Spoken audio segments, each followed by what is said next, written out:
lights are out, you stumble in the dark. You kept pushing on, but then you went too far.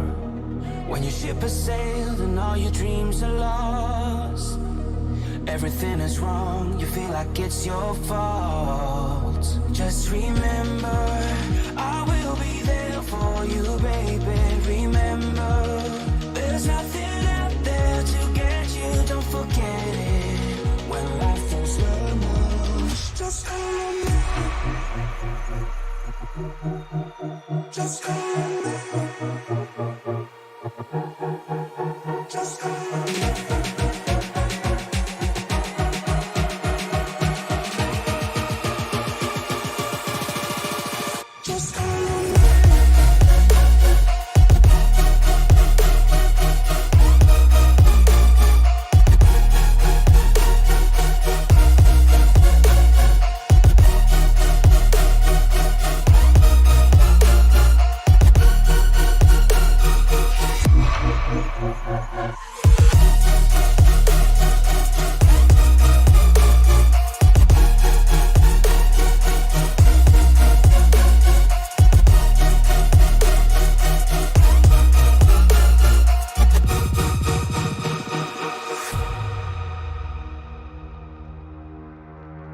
You're stronger now than you ever been. You gotta leave now, it's time to catch the wind. You will climb up high and look through the clouds, and when you're feeling low, I know you'll bounce back. Oh, and just remember, I will be there for you, baby. Remember, there's nothing out there to get you, don't forget it. When life throws lemons, just hold me. Just hold me.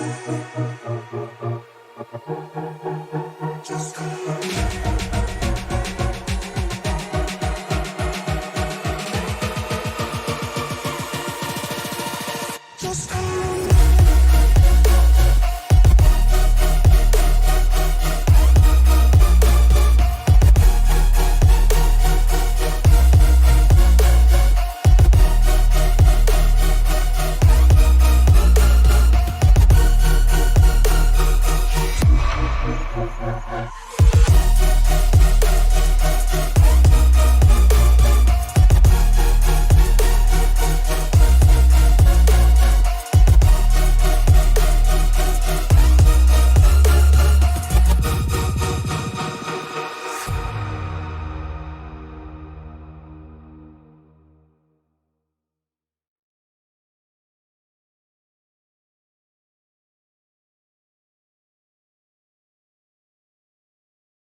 The new track. The new track that we've all been waiting to see in full action here at ESBN. This, a place which a lot of people know very, very well. A track which was a little bit longer when it was first introduced in the 70s and 80s, fell away in 2003 with no prospective buyer, and then restored and revitalized in 2011. This, of course, is the Red Bull Ring, and a circuit which, for many, many drivers, has been one that they have been looking for. High speed, high braking zones, high draft, and this could be high tension here today with the UK Sim Racing MX-5 Pro Series. It's the third week of racing out of 12.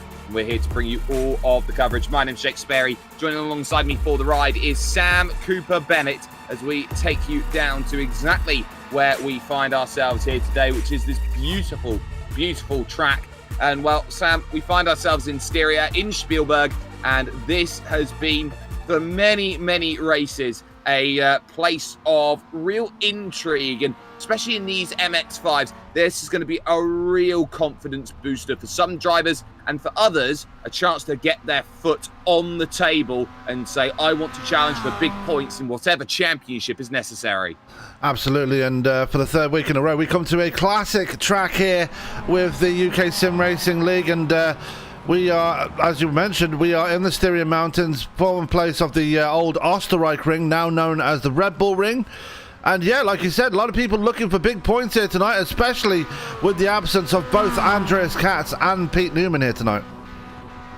Yep, so the big hitters in the championship in a little bit of a pickle and using some of their drop rounds this week arbitrarily because of this. Andreas Katz was leading the championship after Monza, and he was doing so by about 20-odd points at that point in time.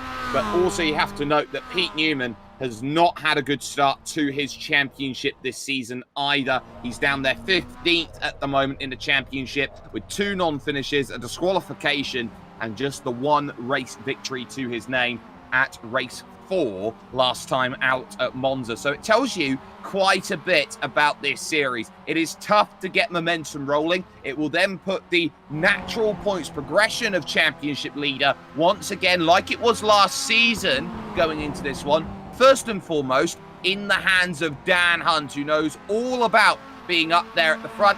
What he doesn't know is how to pick up a championship as practice comes to an end and we head towards qualifying.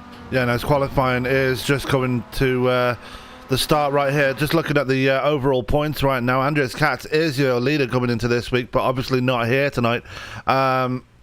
With that, Dan Hunt in second, Jamie Ayres and Peter Van Gool will be looking to take over that lead, but obviously Andreas Katz does have those drop weeks in hand, so probably not working out, probably going to work out for him in the end. Anyway, let's look at the AM category as I will get it right in a second. Charles Kellerman with a decent lead, but again, another championship leader not here tonight. Yeah, absolutely. So was 7 points clear, which is decent if you have more than 7 points. But it will be Mick Barry's prerogative then to take the AM category lead. You can't miss him in the work guard.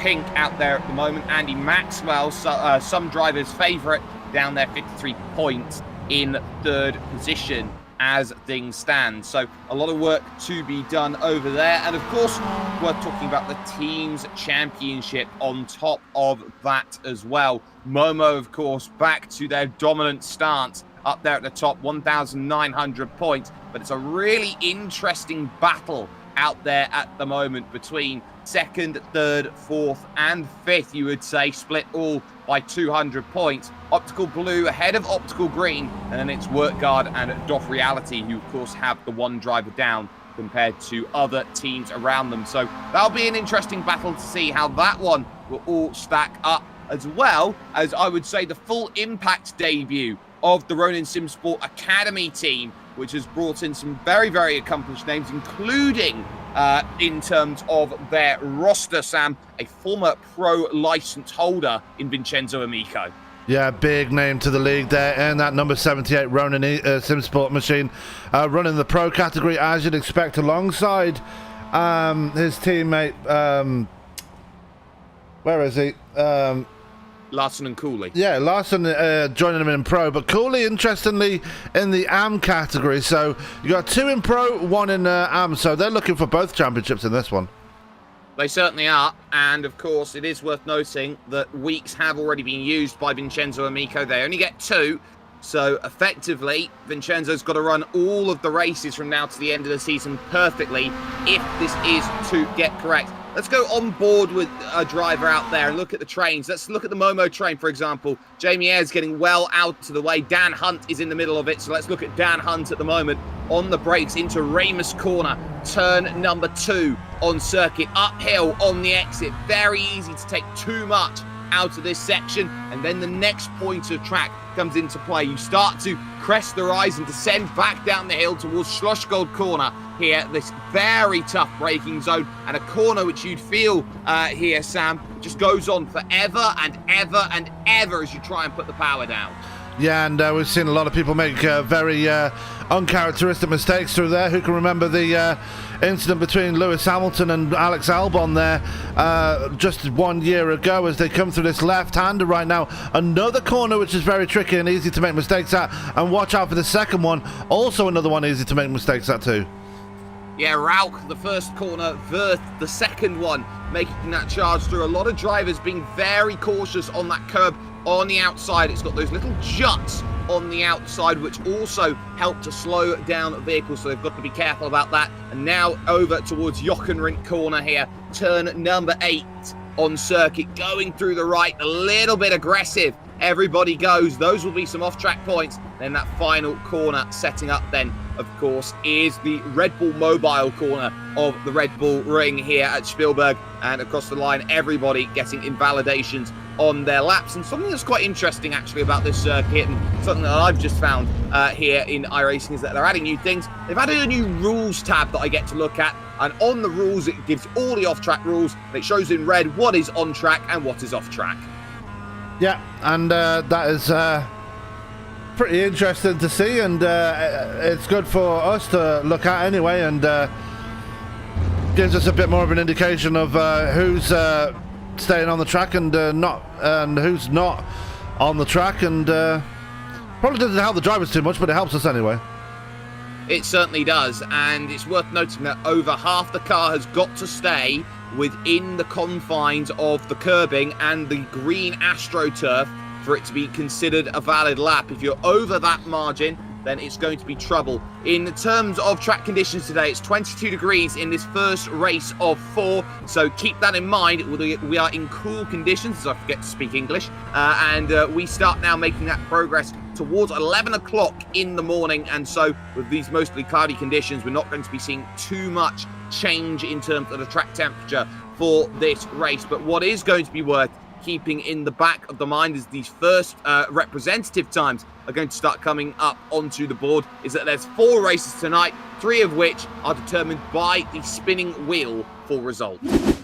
Absolutely, and that's the standard bearer for what we have to deal with at the end of each race, and always throws up some surprises here, Jake, especially with regards to where people are going to start, and it always turns out to be to work out in WorkGuard's favour. That's probably why they're so high up in the team standards right now.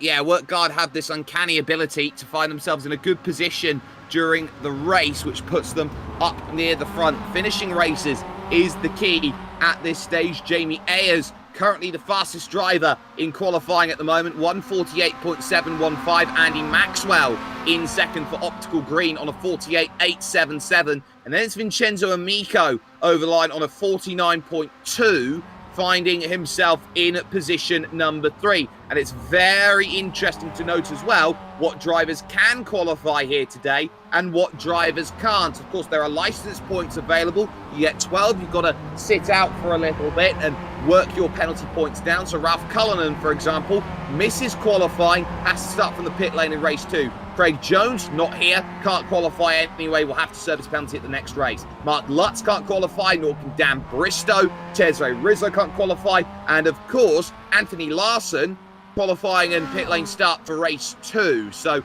a lot of work to be done, a lot of points coming in on the board, meaning that as far as about 5 drivers here tonight are not going to be taken to qualify.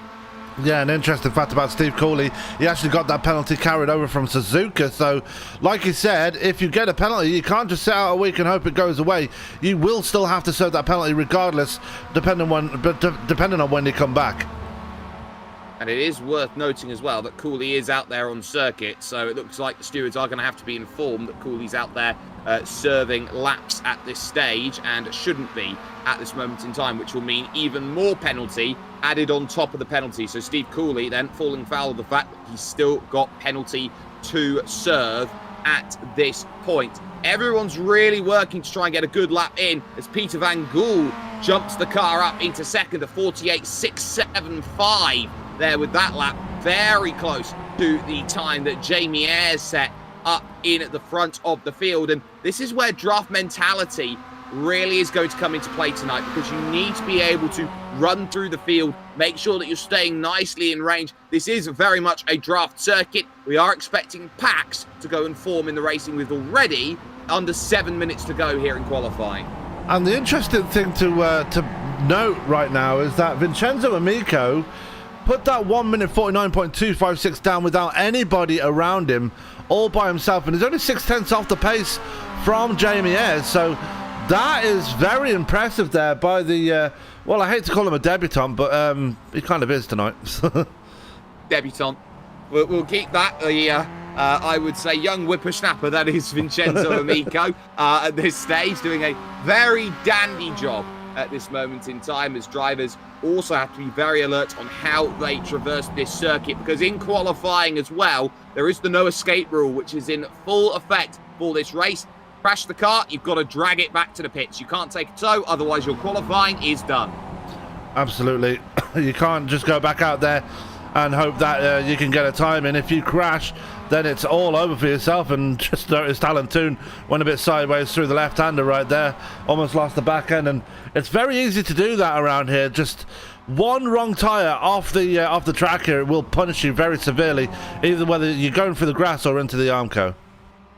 Yeah, those two very fast left-handers are full of load, and when you go through that section, you just push it a little bit too far. The gravel really does not help in terms of these times. Steve Hefford moves up to P4 in qualifying with a 49 flat over the line at this stage, and it is really telling that the Momo team are up there and they are proving that they have got everything to play for. Steve Hansford puts a 52.5 down on the board, and this is going to be one of the tracks that you have to say track position is key. And Miko just goes fourth fastest on 48.9, but what you also have to say is, I think just getting a time on the board in the first place is going to be a huge bonus for some of these drivers. The last place you want to be is at the very back.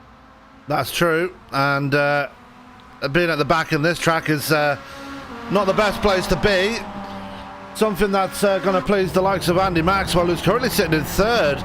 The AM driver really putting his foot in the door for pro promotion next season, as he's really been putting some impressive results down lately.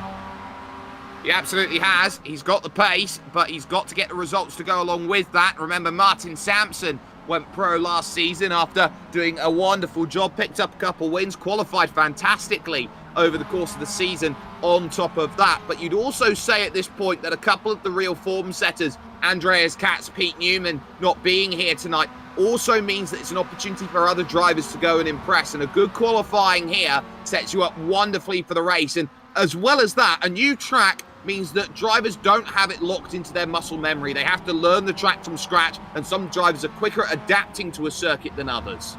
Yeah, and it's people have said to me, "Oh, I know the track very well. I've raced it on other sims," but iRacing is a very different animal compared to other simulators we see out there. You really have to work the car to try and get around these corners, unlike, let's say, Formula 1, where you just have to turn the wheel slightly, it just makes it around the corner. But here, you really have to work for it, and people are finding that out the hard way here tonight. Speaking of working for it, Dan Hunt is now 3/10 clear at the top of qualifying, a 48.314, piggybacking Steve Hefford as Vincenzo Amico goes second, with a little bit of piggyback in the final sector by Alan Toon in the work guard car. So that is great work from Amico. We're down to 3 minutes to go, and Amico 2,000ths clear of Jamie Ayres, who's been shuffled down into third position. So a lot of work to be done out there in the qualifying efforts at this moment in time, and a number of drivers still yet to put a good time on the board. The big one that I'm looking for is Martin Sampson in the number 80 machine. Still hasn't put it all in the line. Yeah, and I just noticed at the corner of my eye on that previous lap, he went completely off track and took a few cones with him, so seems to be struggling already in that optical blue car, trying to get around. I believe that's Steve Hansford right in front of him, probably blocking his progress at this point, and Steve Hansford actually now got to move out the way and let Sampson through and probably get a lap in now.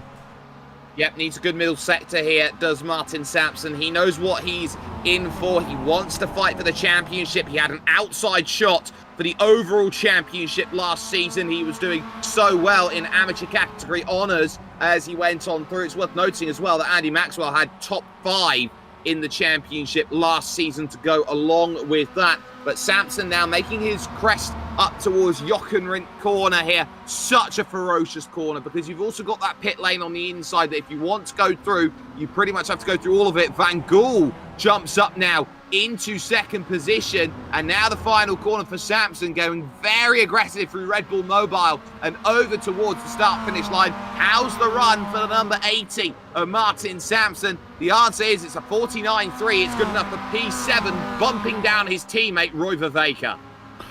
Yeah, and Vervaeke right behind him in that blue roll-caged optical blue car. And I was saying this to Tony last week. This is a great way of being able to tell these cars apart, you know.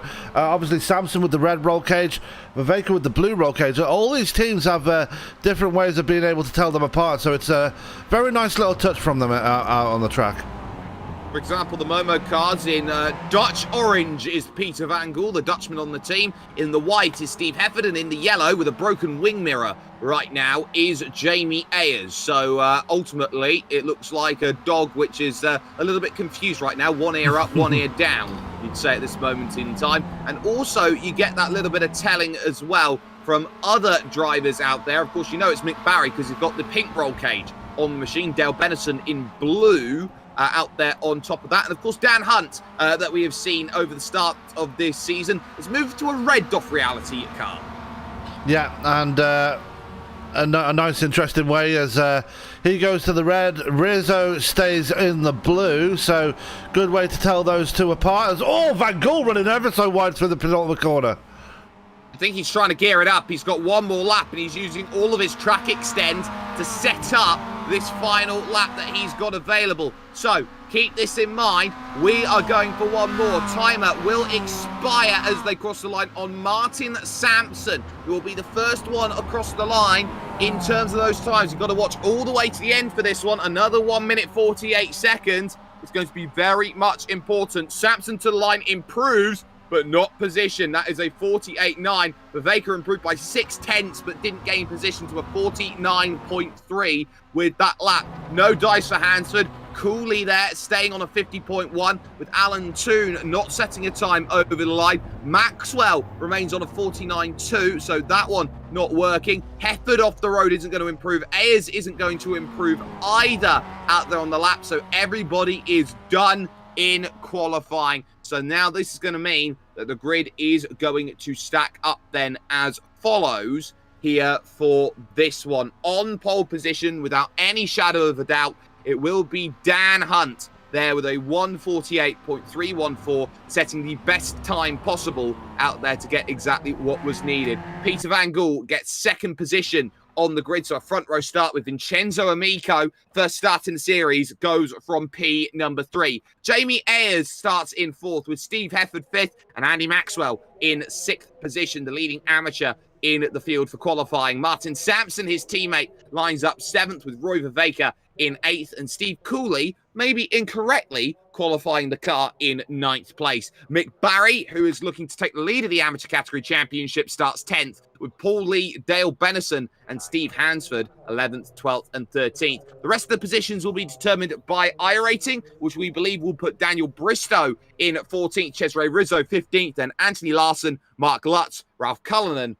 and Alan Toon, making the 19 drivers here today, hoping to get their times all sorted and situated, and now turning to the first of 4 races here tonight. So now the focus is going to be very, very firmly on how you get a good start. It's going to be a shorter run to turn number 1, but it's also worth keeping in mind that turn 1 is a closed style corner here, Stam, so it's very easy for incident to occur. Yeah, and you need to get the best line possible in towards turn 1, and that will set you up for the even tighter turn 2, which is really going to separate the men from the boys, as they have to really put on the brakes and at the same time try and gain what they can on the driver in front of them. So 2 very distinct corners to start the lap off. Yep, two very distinct corners to start, and this is a track of opportunity and counter opportunity around this place. This is not the easiest place in the world to go and make everything happen, because you need to be very, very clear about what you want off of these starts. So everyone will take to the grid. They've got 2 minutes to do so here at the Red Bull Ring, and they know that if they don't take to the grid within 2 minutes, they will be starting from pit lane, and we'll have to wait for everybody to go by before they are given the green light from the pit lane to get themselves going. Watch out for the likes of Bristow and Rizzo making moves through the field. Anthony Larson as well did very, very well last week. Did get into some troubles with the penalties, but it is worth noting that Larson did get a podium to the name in third position, so do not count anything out. 3 top 10s and a non-finish is not a bad night's worth of work. But Dan Hunt on the front, actually got a 100% record, Dan Hunt, of winning the first race this season. Won the first race at Suzuka, won the first race at Monza. Wants to do something very, very similar this season to get the season started off nicely, and a third win of the season at the Red Bull Ring. We're getting ready. 15 minutes then. It's going to be put up onto the clock. The green flag, and we are underway for racing action here in Spielberg. It's a pretty okay start. Bangle got a good run against Dan Hunt, and so did Jamie Ayres on Vincenzo Amico as they run towards turn 1. Ayres is down the inside, and he tags his teammate going through the corner, but they hold it together nicely. Everybody nice and neat then through the early stages. Watch the draft as they come down through Remus corner. Next is already Bristow challenges Cooley for position. Hunt, though, is away. Yeah, Hunt has gone into the distance, but it's the pack behind him that we've got to focus on. The 3 Momo cars going to be right together, and Amico's going to be right there. On the outside has happened. Hits the back of Jamie Ayres. Rule number 1 has been conflicted already. Rule 1 of sim racing, do not hit your teammate, and it's just been proven at the very tough Remus corner, proving it's difficult. Alan Toon has run into Jamie Ayres as well, and a huge disaster then in the early going. Still got some 3 wide here as they go through. Some slowdowns coming in for Amico, as through goes Maxwell. Through also goes Sampson as they battle it out to Schlossgirl corner, and over to Rauch they go along next. But the lead for Dan Hunt, second is Van Gool, and Amico desperately holding on to third. Look at the start Mick Barry's had right now. He's trying to go around the outside of 2, getting it done, and he gets it sorted on Maxwell potentially. Another fight it out of Rauch and through to Verth. And this is exactly one of the reasons why WorkGuard are working so well this season. Obviously, Alan Toon falling by the wayside early on, but Mick Barry is putting on an absolute worldie of a performance this season so far, and is showing it again here tonight, currently sitting P5, holding off Sampson and Bristow. Absolutely, and Dan Bristow's made a great run of things, being shadowed, of course, by Cesare Rizzo, as they will fight all of these drivers for 1 podium place at this moment in time. 1 lap scored in the books then for Dan Hunt, who leads this one by 2.4 seconds here at the front on this opening lap, having a very good getaway, and nobody was going to catch, at least side by side a bit here as Rizzo tries to figure out a way through. Wide goes Sampson then through turn 1. He's got to be careful about these off-track incident points. Of course, there is a 20-point incident limit before you reach a drive-through penalty. It's disqualification at 25, but let's go 3 wide. There's a slow-down penalty in full view. You don't want to overstep the boundaries there at turn number 1, that Nicky Lauda corner, and Rizzo trying to fight this one on the outside here in towards Remus corner. Is going to really attack off the exit, give a little bump to the back of Bristow. Yeah, and Rizzo, the trend for this season so far, he's been very, very feisty in that number 47 DOF Reality Machine, and he's showing it again here tonight, really putting Dan Bristow under that pressure as they head into the right-hander here, and slowly closing that gap to Mick Barry and Andy Maxwell as well. Very much a lot of pack racing going on, but still some separation amongst the field. Yeah, some separation, and that's to be expected after what was a hectic start. The field had to scatter in 6s and 7s at turn 2 on this circuit, so they've got to work hard here to close down the gaps in what is traditionally a drafting circuit. So that is all very much in the mind. Wide through the corner goes Roy Vervaeke. That allows Martin Sampson through, and Anthony Larson tries to thread the needle and make a way through as they are side by side in front as well. Rizzo tries to go around the outside then of Dan Bristow, gets the move done there at Jochen Rindt, and also getting it done is Anthony Larson. He's up into what is 9th place now here. Yeah, fantastic move for the Ronin Sim Sport driver. Really splitting those two optical blue cars and is paying the dividends for it now. Just ahead now into P8, but we've got side-by-side going on between Bristow and Rizzo. Bristow taking the spot back through turn 1. Yeah, good battle, of course. It's 8th place now for Anthony Larson because of Martin Sampson dropping down. So Cesare Rizzo fighting for 6th and struggling there. Looks like a slowdown for Mick Barry, and they will make sure that they dispatch of a driver who is about to become heir apparent amateur category leader, just like that. So on the brakes they go into the right, and it's very much a case of keep it nice and cool. You've got to keep going here in this sort of race and attack the places. Van Gool being reeled in by first time racer in this series, Vincenzo Amico then for 2nd position. All going on as again Cesare Rizzo tries to go to the outside, this time at Schlossgold corner. Here, the long right-hander, on the brakes they go, trying it up and under. He gets an amazing drive off to the exit, harries to the inside. It will turn to the outside for Rauch, but he'll get the overlap and he'll get clear potentially before they even make the corner. Rizzo has got a clean pass scored. Yeah, great move there by Rizzo, moving his way back up to P5 though. Bristow won't let that lie though. He will want that position back almost as quickly as he lost it. And just a quick mention on Amico, yeah, he is closing a gap on Van Gool right now. He's also being caught by Andy Maxwell, who's staying there with him. Andy Maxwell staying very much within a second, and that will not be good news for the Ronin Sim Sport Academy team, who will want to make sure they get some good point scoring on the board. Wide goes Larson, and that's going to allow Mick Barry down the inside at Red Bull Mobile, and they're going to battle all the way towards turn 1. Sampson wants in on this. We could be 3 wide on the front stretch. He's pushing to the inside. Barry was trying to cover him off. Still leaves him a car's width, of course, there on that inside. Now, who's brave on the brakes here in towards turn number 1 at Nicky Lauda? They've all got to make the turn, and they all do. Great work by Larson around the outside to hold it. Sampson gets pinched on the inside, and Vervaeke, cookies, that's mine. Yeah, Vervaeke moving up ahead of his teammate right now, and is almost immediately on the back of Mick Barry as they come up the hill towards this second tight right-hander. And it's going to be who's going to last the late breakers, and it's Mick Barry that's going to win out at that one. But on the exit, seems like Vervaeke has the legs on him. Yeah, and also worth noting, Amico is through on Peter Van Gool. Van Gool had a slowdown coming out of the final corner, so as such, because of that, Van Gool's got to do the work again. 2.8 seconds to Dan Hunt in the race lead when they crossed the line. So little look down the inside by Roy Vervaeke. He understeers out wide. Barry puts a couple tyres in the gravel going through. So suddenly Martin Sampson says, you know what, I'll snatch that cookie straight out of your hands. That one's mine. Yeah, absolutely. As they still all together right now, it's very much a close race. And you know, Van Gool, even though he lost that spot, he will want that position back almost immediately as we continue this one on. We are almost past halfway in this one, and already Van Gool trying to close on the back. Maxwell's still right there as well. Absolutely. 2nd, 3rd, 4th, all looking for big points here today at the Red Bull Ring, using everything to their powers as they go through. Rizzo and Bristow still there, 5th and 6th, not a million miles away from this one. Everyone in a group, and also keep in mind the group going on for 11th, 12th and 13th. Mark Lutz trying to bridge up to the likes of Roy Vervaeke with Steve Cooley and Ralph Cullinan for company.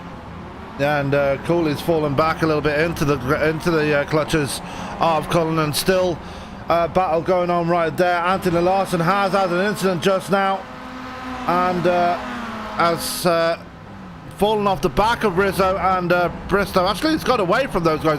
For some reason, it said that he had a crash, but he hasn't. It's making a fool out of me this time of the scoring.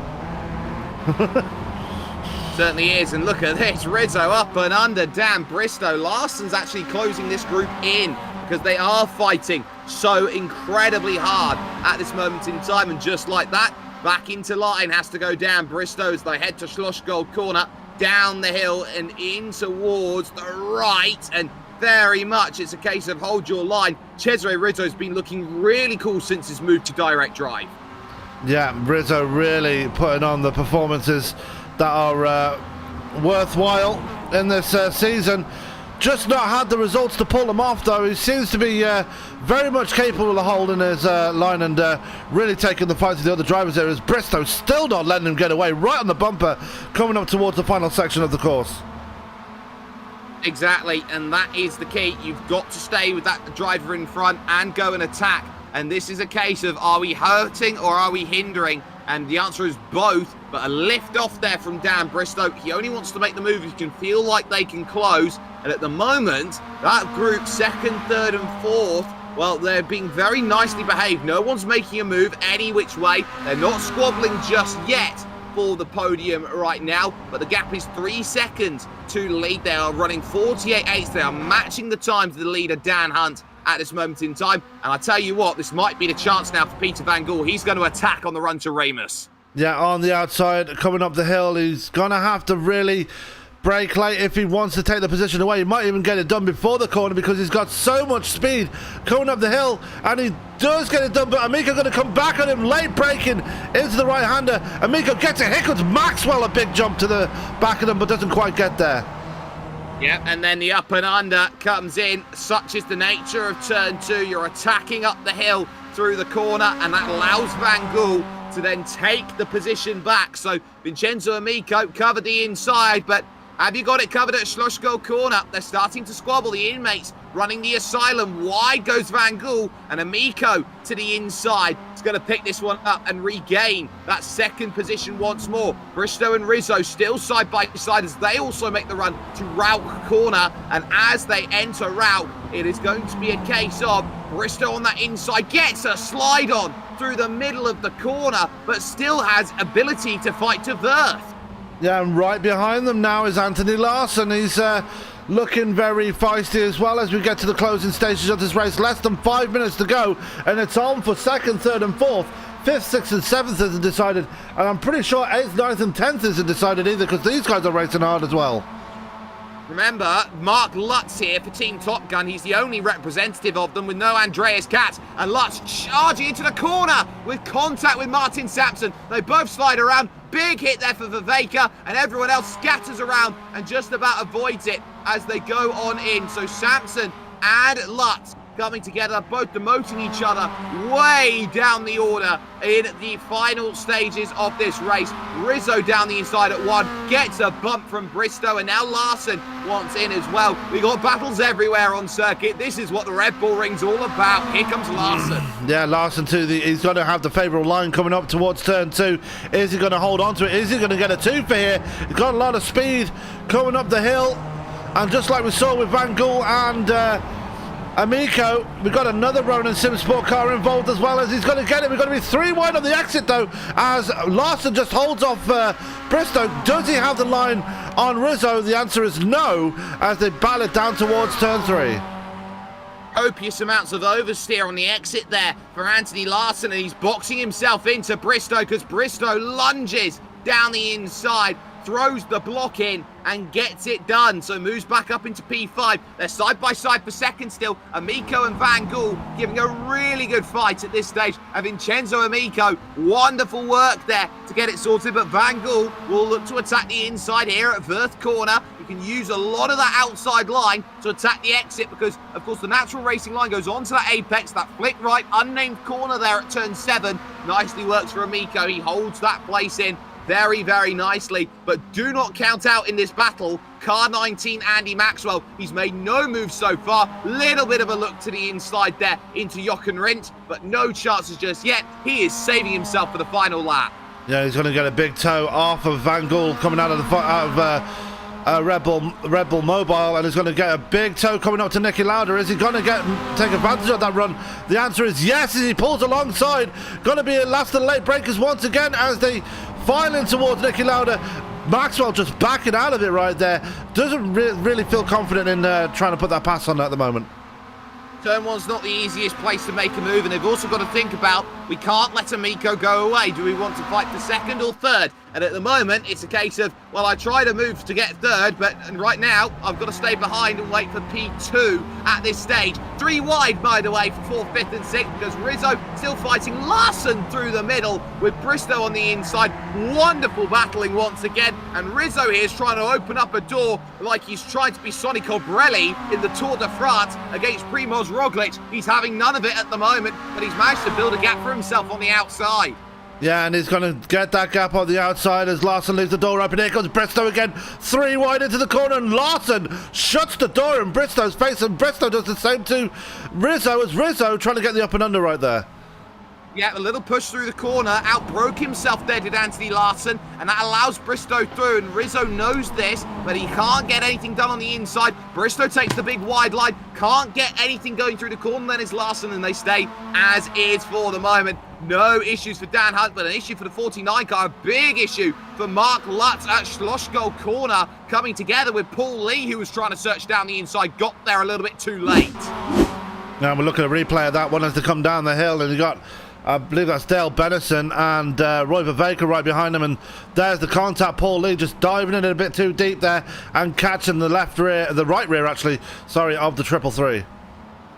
Yeah, and just like that, Mark Lutz goes around. The stewards, I'm sure, will have a look. Final lap starts, though, for the 07 of Dan Hunt. He's 100% on race 1 victories this season. 1 at Suzuka, 1 at Monza. He's on course right now to get it done here at the Red Bull Ring. This is also a very, very notorious track for engines as well, because you have a lot of downshifting to do at this place. Very easy to blow the engine on the downshift, so keep that in mind, as there is still that fight for 4th, 5th and 6th position in this race. On top of that, Rizzo still trying to get to the back here of one Mr. Dan Bristow, who lunges down the inside. The best defense is a good attack. The door left wide open for Cesare Rizzo then to look for the move, and it's not quite there just yet, and they will all try and fight that draft. Side by side as they go. They cross the beams for 2nd and 3rd position now, as it's going to be Van Gool and Amico at Schlossgold trying to fight it here. Amico's got to do the tough defensive yards here on the run up to Rauch. By the way, just behind that, they're still going through it with Larson still trying to hold this off with Bristow. He's got himself back through on the inside. It will be a full overlap that he gets as they continue to squabble for it. Maxwell's still there in 4th position as they will now make their way to to Verth corner here, the leading group. Rauch for the group behind, which is still side by side Bristow and also going to be Larson. And suddenly, it's almost like you need 2 screens to try and see this one, because there's still that battle going on. It is going to be Van Gool on the outside. It's going to be on the inside then, Vincenzo Amico in the fight for 2nd as they round themselves through Jochen Rindt. And oh no, they've come together. Round goes Peter Van Gool, leading a little bit too much. It will be a podium for Andy Maxwell, a win for Dan Hunt, and a canter. Amico will have a drag race for 2nd, will just take it away from Maxwell, and it will be Van Gool 4th, and out over the line is Cesare Rizzo as he gets himself then the slowdown to finish things off. Did he serve it in time, or is he waiting another 30 seconds on the stopwatch? Some epic battling going on throughout the field right now, as Barry coming out on top as well for that battle in P8. Ralph Cullinan getting himself a top 10 as well in P9. And Steve Cooley, good to see him back for the first time since Suzuka. Oh. He gets in P10. And some great battling at the back as well. One. Yeah.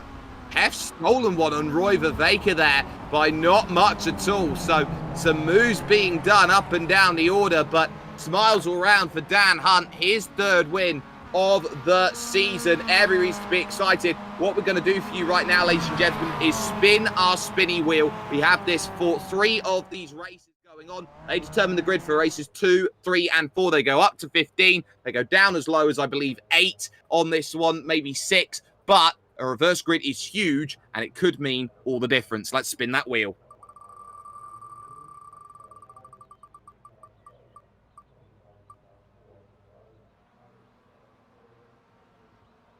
And it's going to be number 14.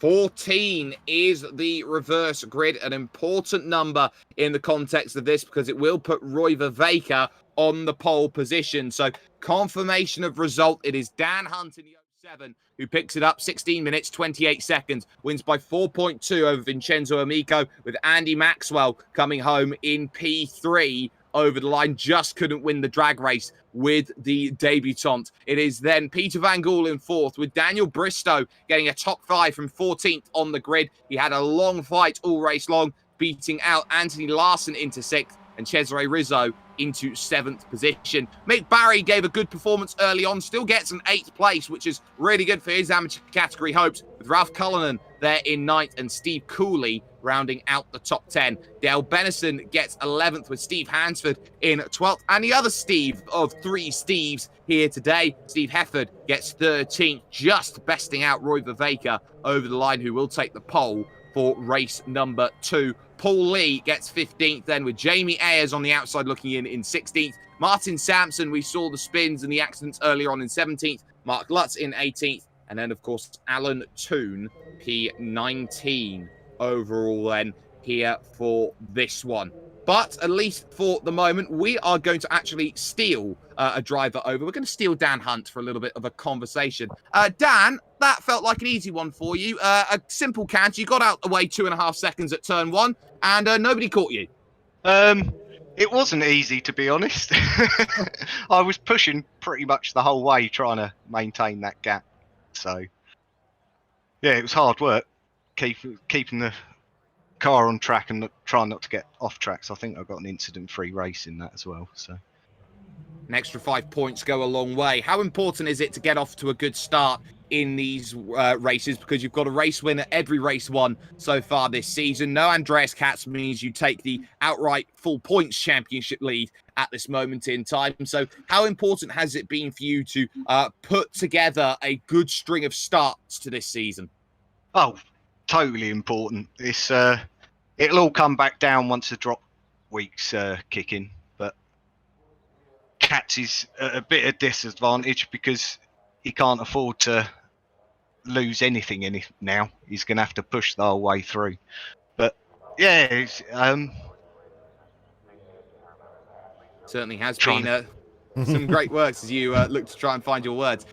Just looking over towards this next race, race 2, you'll have a 14th place start for this race. How important is it going to be to once again just stay out of trouble? It seems like turn 1's going to be a sore spot for incidents, if not turn 2.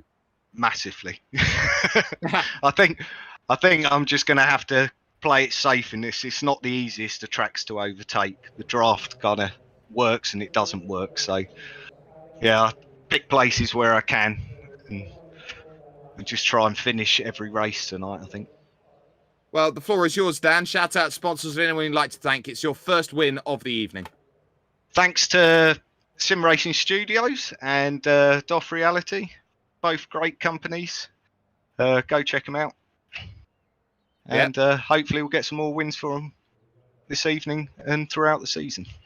Well, hopefully that may be the case. Dan Hunt, then, your race winner then from that one, having a pretty solid result of things in race 1s. But we're going to step aside for just one moment here with ESBN, your esports broadcasting network. We'll be back with more action here. Race 2 of 4 coming up after this.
Welcome back, ladies and gentlemen, to the UK Sim Racing MX-5 Pro Series here from this wonderful, wonderful Red Bull Ring here in Spielberg, Austria. We've seen a very, very nice lights to flag victory from Dan Hunt, who qualified the car on pole, got the victory he needed, had to push all the way despite winning by 4 seconds because of just how strong the draft is around this place. I'm Jake Sperry here at ESPN, joined alongside by Sam Cooper Bennett for all of the action. And Sam, we saw how difficult it was in that first race for drivers who had pace to go and firstly A, chase down, especially when B, drivers try and make overtakes on you. Dan Bristow was the big example of that. Looked like he had the pace to go and challenge for a win, but ultimately got waylaid by both Larson and also with Cesare Rizzo.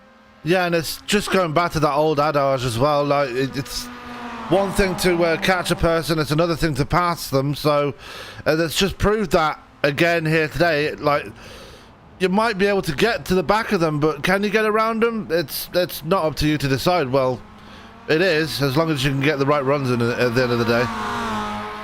The right run is the best run, and they also have to deal with the fact that they are reversing the grid here for this second race going on forward. This is going to be an important one. They are also determined by lap counter instead of race time out there, so we will confirm that we will get a full 15-minute race because we are going 9 laps available here from this one all the way to the end of this night's worth of work.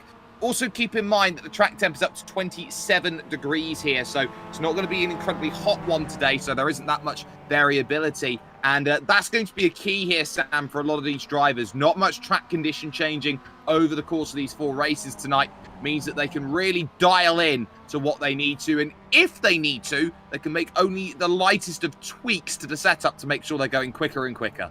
Yeah, and that's the great thing about the Red Bull Ring. Like, if it's always going to be the same no matter what conditions you're in. Obviously, we're going to be racing into the night in this one, so that was probably going to be the biggest change we're going to see over this whole event here tonight, is the nighttime racing. Let's see if that makes a difference in this one. Yep, see if it does make a difference indeed. We are just missing a couple of drivers from where we were earlier on. So we are 2 drivers down at this stage, trying to work out exactly who those are at this point in times. But at least for the moment, that will be a little bit troublesome for us getting ourselves started and ready for the next racing that is going to be put up into the books, because we are looking to get things going as soon as we possibly can, and it's not on us. But, you know, we talk about this circuit being a hotbed of overtaking, a hotbed of action, a hotbed of passing. What's also worth noticing, it seemed in that first race, it was a hotbed of slowdowns as well. Yeah, very easy to get a slowdown, especially through the final 2 corners. If you run too far wide, it will give you that slowdown. Again, through Niki Lauda corner, that will, if you run too far wide through there, also gives you a slowdown. It's like they fixed Spa and created another one with a lot of slowdowns and off tracks. They certainly did. They made sure that you had a little bit of room to play with at Spa-Francorchamps, of course, notoriously one of the most difficult places in iRacing to go out there and to get everything that is possibly needed. But at least here at this Red Bull Ring, they have been very alert to the fact that this is a track where track extending is very common, is very prevalent because of the new safety designs of circuits out there, which is an example of an FIA Grade 1 track, of course, Sam, which says you need runoff area for very fast cars. The slow cars, oh, they use that as effectively more road. Yeah, pretty much, as it gives them a bit more of a boost. But the faster drivers we've seen have been able to stick to their racing lines, stick to their apexes. But the slow drivers having to do whatever they can to try and keep up with the faster ones. And that's the difference we're seeing here tonight. As I'm just seeing Ralph Cullinan just taking a very wide line coming towards Red Bull Mobile. Yep, so those wide lines as well. Very, very easy to do. The one driver that's not in at the moment is Paul Lee, so we'll have to see whether Paul does make the start or otherwise at this point in time. Then we will be okay to get the go-ahead and get things going. But we've been talking about the importance of the second, third and fourth races. They have been time and again, really key to picking up good results here in this series and getting those points hauls rolling, especially when you look at who's on the front row for this one and the fact that you've got Steve Hefford, who has missed a race 2 by his adage. You know, this is a very important race. You've got quick drivers on the front who want to prove something that they couldn't do in race 1. Yeah, and you know, Steve Hefford is going to be absolutely out there to absolutely try and prove that he has missed a race 2, but unfortunately missing out on the grid reverse there. He is, he'll be starting second on the grid, so he'll actually have a good chance to show that in the second race. Yep, he definitely will have that good chance to show exactly what is necessary, but you do need to be some element of aggressive around here to get the places cleanly and to stay within range, and that's going to be something that's going to be worth keeping in mind, staying in range of drivers in front, because this is the sort of circuit where you have to wait 2-3 corners to actually make a move confirmed, because there is such a strong draft to get that back. By the time you're too wide into 2 or 3 corners around this place, though, here, Sam, that's it. The car in front's just taking the natural racing line and they've gone down the road. And that's what we saw with Andy Maxwell as well in race 1. He was very patient off the back of Van Gool and off the back of Amico, and he just waited until that final lap, and that was when he made that move and got himself onto the podium. So patience is key, and if you're Andy Maxwell, definitely will pay off you at the end.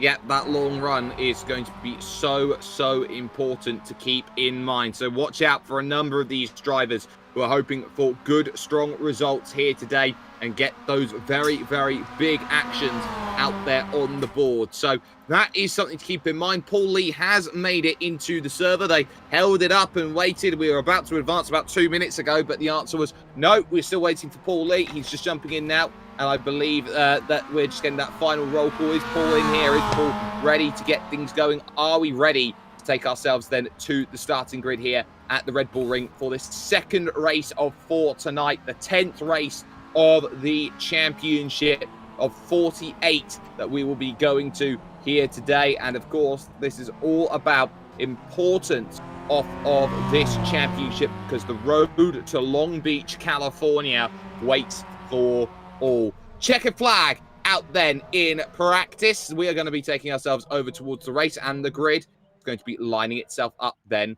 as follows right now. Roy Vervaeke will be on pole position with Steve Hefford, alongside with Steve Hansford in 3rd and Dale Benison in 4th. Steve Cooley goes from 5th with Ralph Cullinan in 6th and Mick Barry in 7th, with Cesare Rizzo 8th and Anthony Larson there in 9th position. Daniel Bristow starts from P10 with Peter Van Gool, Andy Maxwell, Vincenzo Amico, and Dan Hunt, the winner of race 1, has been all season long, in 14th. Then it's Paul Lee, Jamie Ayres, Martin Sampson, Mark Lutz, and then in P19, Alan Toon, looking to get everything nicely sorted. So, a couple of drivers will have to take the start then from the pit. Anthony Larson is one of them. Ralph Cullinan is the other. That gives us the full minute to get things ready. The Red Bull Ring is ready for more racing action. It's going to be fast. It's going to be interesting. Watch out for Vervaeke and Hefford. They are both masters of finishing races and finishing races well. These are their styles of races. They want to get done correctly around this Red Bull Ring. The lights then are about to go on. We are going here at the Red Bull Ring right now as they get the launch. Stunning launch by Steve Hefford. He got that one absolutely dialed up to 11, going through with Roy Vervaeke having to settle for second before they even reach turn number 1. Benison fighting hard with Hansford then as they go into the big right, and already a good start by Dan Bristow, who's going to be forced to the outside there of Mick Barry, who just leaves enough room for Cesare Rizzo there as they go on down, but the top 2 already have a pretty sizable gap. Yeah, great start by Hefford and Vervaeke working the way up the hill, and the battle going on for 3rd place right now between Hansford, between Benison in that World Guard card. And here we go, big move by Bristow on Larson. That's Cooley. What a late move there. And Barry's around. Yeah, we've got big. And the leader. Oh, wow. So round goes Steve Hefford all on his own there as he tried to get the power down, lost the back end, full flicked it into a spin. Meanwhile, Mick Barry had a moment. Somehow Dan Bristow didn't make contact there with Steve Hefford. So Barry around, Cullinan around, no, not Cullinan, sorry, Rizzo around, and Steve Hefford missed the race too, in a world of trouble then in the early goings. What does that mean for this race? Roy Viveka's got a massive lead, and look at this scrap for second. Benison and Hansford, and now Bristow trying to make it 3 wide. You've got Van Gool there, and Miko is in the mix on top of that. This is crazy stuff as they head through Verth. Yeah, and it's going to still side by side between Hansford and Benison. It's going to be Benison that takes it away in the work guard car. Great move there by the number 37 as here comes Van Gool, and here comes Bristow as well. So the front runners starting to make their way forward here, Jake. Yeah, Benison's run incredibly wide there through Jock and Rindt, and just like that, there will be a slowdown penalty that will be adjudicated, and now Bristow with a chance to run to make it optical 1-2 here at the front of the field. Dan Hunt, by the way, side by side in the mix, going at it here with Steve Hansford. Every position really mattering at this stage, and they're fighting 3 wide right in the very back of this field as well. Into one they go. Now watch out for Piccadilly Circus as they make the run through. In the back, they're 3, almost 4 wide. Paul Lee's trying to search for a lane. Contact. Paul Lee sent into the fence there with contact from Steve Cooley, and on top of that, I believe Andy Maxwell. Yeah, Paul Lee in big trouble, and big incident at the back as well. Steve Cooley involved, Paul Lee involved. It's again more chaos at the start here, Jake. Yeah, chaos indeed. It's a 9-lap race. We're on lap 2 at this moment, and everybody wants places. Viveka leads, Amico second. Bristow is there in third and searching. But again, it's a case of drivers have got themselves away in the early goings. Now you can look at side-by-side double spin in sympathy. Mark Lutz going around. The 2 cars going together, 3 together now. Toon into the back of Maxwell, and Hansford into the back by Maxwell, and both of them have terminal damage. They are going to retire the cars. Their suspensions completely thrown out in the mix, and I think Jamie Ayres has got damage as well. He was caught up in all of it. Yeah, he has. He's got some damage on his Momo machine, but both of the optical green cars taking coming to a premature end there, and that's helping a lot of the other drivers that are still in this one. Most notably, Dale Benison still in the top 5. I'll take that back because Dan Hunt just took it away. A lot of drivers that you wouldn't expect near the front are coming to the front right now. They are, and that is key. Dale Benison has just stayed really resolute, trying to stay with this group. Dan Bristow, of course, is now having to defend here on the run up towards Nicky Lauda corner, and he's very aggressive through. He's too aggressive through. Now Amico goes through, and almost no room being given there by Vincenzo. You're off the road there, Dan. You've got to make sure that you keep yourself nicely on the road here as they go through. Meanwhile, 3.7 seconds down the road, it's Roy Viveka who has the race lead. And Benison, give credit, trying to come back here at Dan Hunt. Yeah, Benison really showing a lot of confidence here on this third lap here as Bristow gets it all wrong through turn 2. Lets Van Gool get away. Here comes Benison again, looking for the inside line on Dan Hunt, coming down the hill, and he's going to try and take this corner away here, Jake. He's doing really well right now. Not enough in a straight line, so we'll have to stay behind and stay patient through Schlossgirl corner.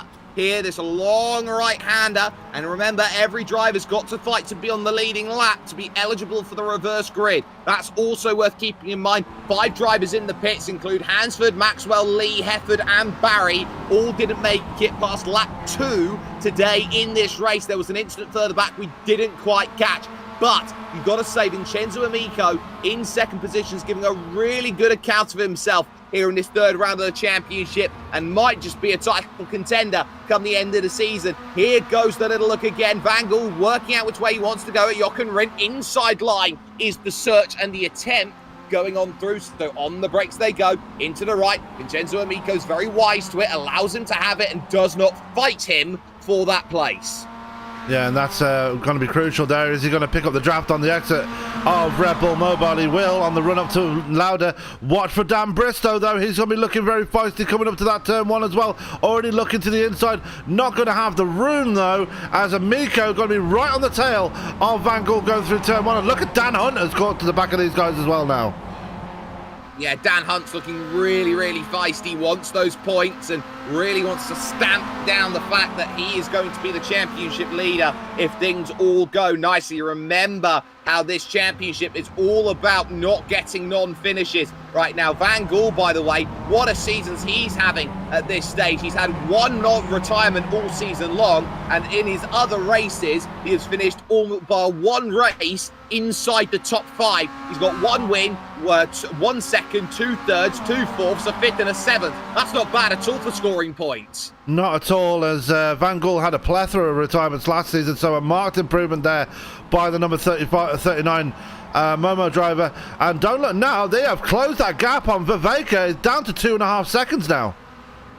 That's because they're not battling, and that's the key. You don't battle, you put your foot down. Peter Van Gool can be allowed that license to go and attack, and they all realise and recognise there's no point fighting right now. We can fight for a race win a little bit later on in this race.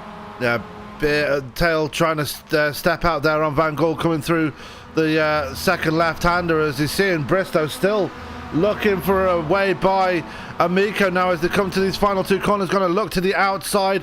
Is he going to try and take it away? Going to try, as he has to back off. Got a bit too much curb going into that first right-hander. Yeah, not going to work there. Behind that, though, Dale Benison loses out. Jamie Ayres is through, and now here's Martin Sampson, the next little group, trying to fight this one out then for places here as they'll go to lap 5 here out of 9. Sampson with a really good run here on the run up towards Nicky Lauda. This is going to be a key place to try and get it done at this moment here as they hit the brakes in the leading 5 going through. Sampson down the inside. Dale Benison doesn't fight for it. He'll get a great drive off the exit, though, all the way down to Ramus. Yeah, Sampson getting the fastest lap of the race for good measure as well, so good run for him using that draft of Benison. But Benison, yeah, is going to come back as Miko, yeah, looking around the outside, going towards turn 2. Last of the late breakers, Van Gool going to dive it in there. Here comes Bristow, here comes Hunt. They're going to be 3 wide on the exit of turn 2. They are, but crucially, Amico got the drive using that outside curb and that anti-cut curb on the outside for great measure. Dan Hunt pushing himself to the outside. Where do you go? Oh, not into each other, not like that. Then somehow they're all okay. Bristow on the inside, they've lost a place because of it, but Van Gool was very much getting crowded, claustrophobic, and wanted a bit more space, so he exercised it himself. Yeah. And all while this is happening, the gap is still coming down to Roy Viveka. Viveka probably going to be getting very nervous in these last few laps now while he's seeing this train of cars coming behind him. Jamie Ayres might have a bit of damage on his car, but is still keeping tabs on the guys in front of him. 1.8 seconds back, still looking to gain some more if anything goes wrong between 2nd, 3rd and 4th and 5th. The big thing... Yeah, exactly. The big thing is if it goes wrong. Jamie Ayres was 3rd in the championship last season. Very good at picking up points if things went wrong for other drivers in the championship. Dan Hunt with a really nice run. He's got a chance to go, firstly, back-to-back. Secondly, first driver this season to get 2. Amico's going to push him all the way to the pit wall. Doesn't want him anywhere near P number 2. But he's going to have to yield here. He tried everything, but Dan Hunt will not be stopped. And Bristow now will have a little look as Amico just kips it up over the anti-cut curb. Questions of a slowdown? Questions aren't there. Kicking up some dust as well coming up the hill. So it's definitely a literal version of Eat My Dust right now from Dan Hunt as they come up the hill. Here comes Amico again, big charge on the outside. Bristow looking for a gap through the middle. Is he going to force it right now? He is going to force it, but gets blocked off by Hunt. Going to do the crossover right now. Amico locked on the outside. Yeah, ran wide. Good decision there from Vincenzo. Gave him some room while they started to bump up. And now Van Gool's back in this one again. And this is going to be another little scrap for position that we're going to keep an eye out on. Into Slushgold they go along for the 6th revolution of this 4.32 kilometre circuit. Bristow continuing to fight this one on the inside. It will turn to the outside for Rauk Corner here, which will be coming up next. And that's going to be a very crucial one to go and get correct. And as they go through the next left, it's going to be another case of Bristow. Can he hold it nicely together? The answer to that one is going to be yes for now, but there's still the nose. No, lift out then through Firth Corner. So Van Gool with work to do. Bit of side-by-side a little bit further down. We need to talk about this one too. Anthony Larson, Mark Lutz fighting for 11th and 12th. Yeah, great battle between the Top Gun driver and the Ronin Simsport drivers. Obviously, both having poor starts to their races, but they're still going at it regardless. And this is the battle outside the top 10. not really representative, but still going to go at it anyway. Exactly, every point matters, and 11th or 12th, big difference in terms of those points, only a couple of them, but they add up at the end of the season. Bristow all the way then to the pit wall on lap 7, trying to get in the mirrors of absolutely everyone then as they enter then with 3 laps to go. The gap is 1.8 seconds to Roy Viveka, and crucially, Amico's not being challenged here on this lap on the run down to Ramus Corner. It's a corner where you have to be very, very brave on the brakes because it's an uphill braking zone as you go through, so you can brake a lot later. You need to brake with confidence, with gusto, and that's where we're seeing that gap really close down. Ayers now on the back, 5 to the party, trying to make it 6 with the race leader. Yeah, and that's his teammate right ahead of him, so going to try and look for a bit of teamwork as well. Martin Sampson trying to close the gap as well, not doing too much to close that gap. Del Bennison still doing well in P8 right there. Has a decent enough gap on Cesare Rizzo, but Rizzo is catching, so Bennison needs to be careful with 2.5 laps left to go. Well, he had a 3-second gap going over the line, and he lost a second that last lap, so Rizzo's going to get there on the last lap. Amico still having to defend into Rauch Corner on lap 7 from Dan Hunt. You've got Bristow there in the mix, and they're trying to hold on behind, but struggling there is Peter Van Gool to stay with those 3 in front, who look like they are absolute money at this moment. They make that charge through. Dan Hunt all over the back, almost pushing through Vincenzo Amico and the Ronin Simsport Academy car through. But now Bristow's got to figure this one out as they go through. Remember, he wants them too wide as possible to allow Roy Viveka maximum points up there in front. But that gap has really come down over the course of this, and with 2 to go, the last thing that Dan Hunt wants is Amico with a draft. Yeah, and what a great result that would be for Optical Blue if they can get a 1-2 in this race. With regards to the Teams Championship, close that gap a bit on Momo, but obviously Momo with a almost a 450 point gap coming into tonight, so still got a lot of making up to do, but he's got that work to do. He's got to get around Hunt first, and now we'll look to the outside inside coming up the hill, but will we have his momentum blocked there by Amico? But we've seen Bristow try and force the gap before. Is he going to try and do it again? Going to try the inside line? No, he's going to back out of it. Absolutely is. It was downhill until that kink left and pushing him off the exit there. Amico gets half turned on the front, so very much they're getting a little bit close to each other right now. Van Gool onto the back of this little group now as they continue to try and attack, and he's going to take the draft line all the way to Schlossgold. Cross the beams, why don't we? 2nd and 3rd as we dive in. Some Noah's Ark sim racing in full force, and still Amico will have to defend this one all the way towards that route corner, but crucially, he's getting a little bit of help here from Roy Viveka, pushing all the way to the inside as they go through. Still a lap to go yet. Yeah, and it's going to get more exciting from here because they have caught Viveka about half a second, the gap between Hunt and the Dutchman, so it's going to get more exciting with 1 more lap left to go. Who's going to come out on top in this one? Viveka will be holding on for dear life as he's only got 1 more lap just to get that win. But crucially, it's about how aggressive you are at 2 at Ramus, how aggressive you are at 3 at Schlossgold, and then every corner matters, especially this section. Try and use all the road that you can. We saw a spin there in the battle for 2nd on the final lap of race 1. Let's try this again then. We've got everybody here, 6 of them, all in a line fighting for it, and Sampson in 7th wants to pick up some pieces. Amico's attacking Bristow early here at turn number 1. Is he going to be able to get this one around the outside and sorted here at this moment in time? They both hold each other up, so they won't have to run here down the hill and then back up at Ramus at turn 2, so they'll have to stay side by side. Ayers on the back, of course, of Van Gool as well. This is going to be important between them. And now Roy Viveka, how much can he defend against Dan Hunt, who's alongside for the race lead, knows there's a gap, is currently on course to go back to back, but it's going to be great on the inside. But how's the drive to Schlossgold? This will have to be defended very, very resolutely here by Roy Viveka, who again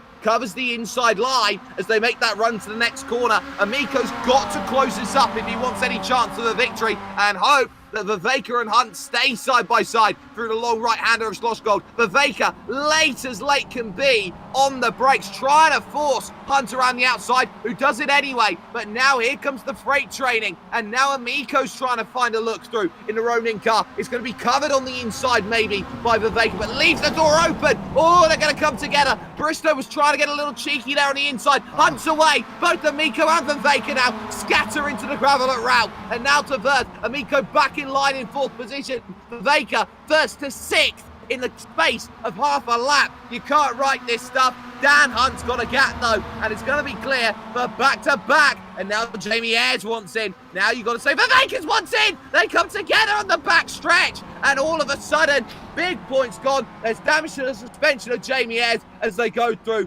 Dan Hunt won't mind. Back-to-back for the first time this season, for the first time in this series. Dan Hunt absolutely on fire at the Red Bull Ring.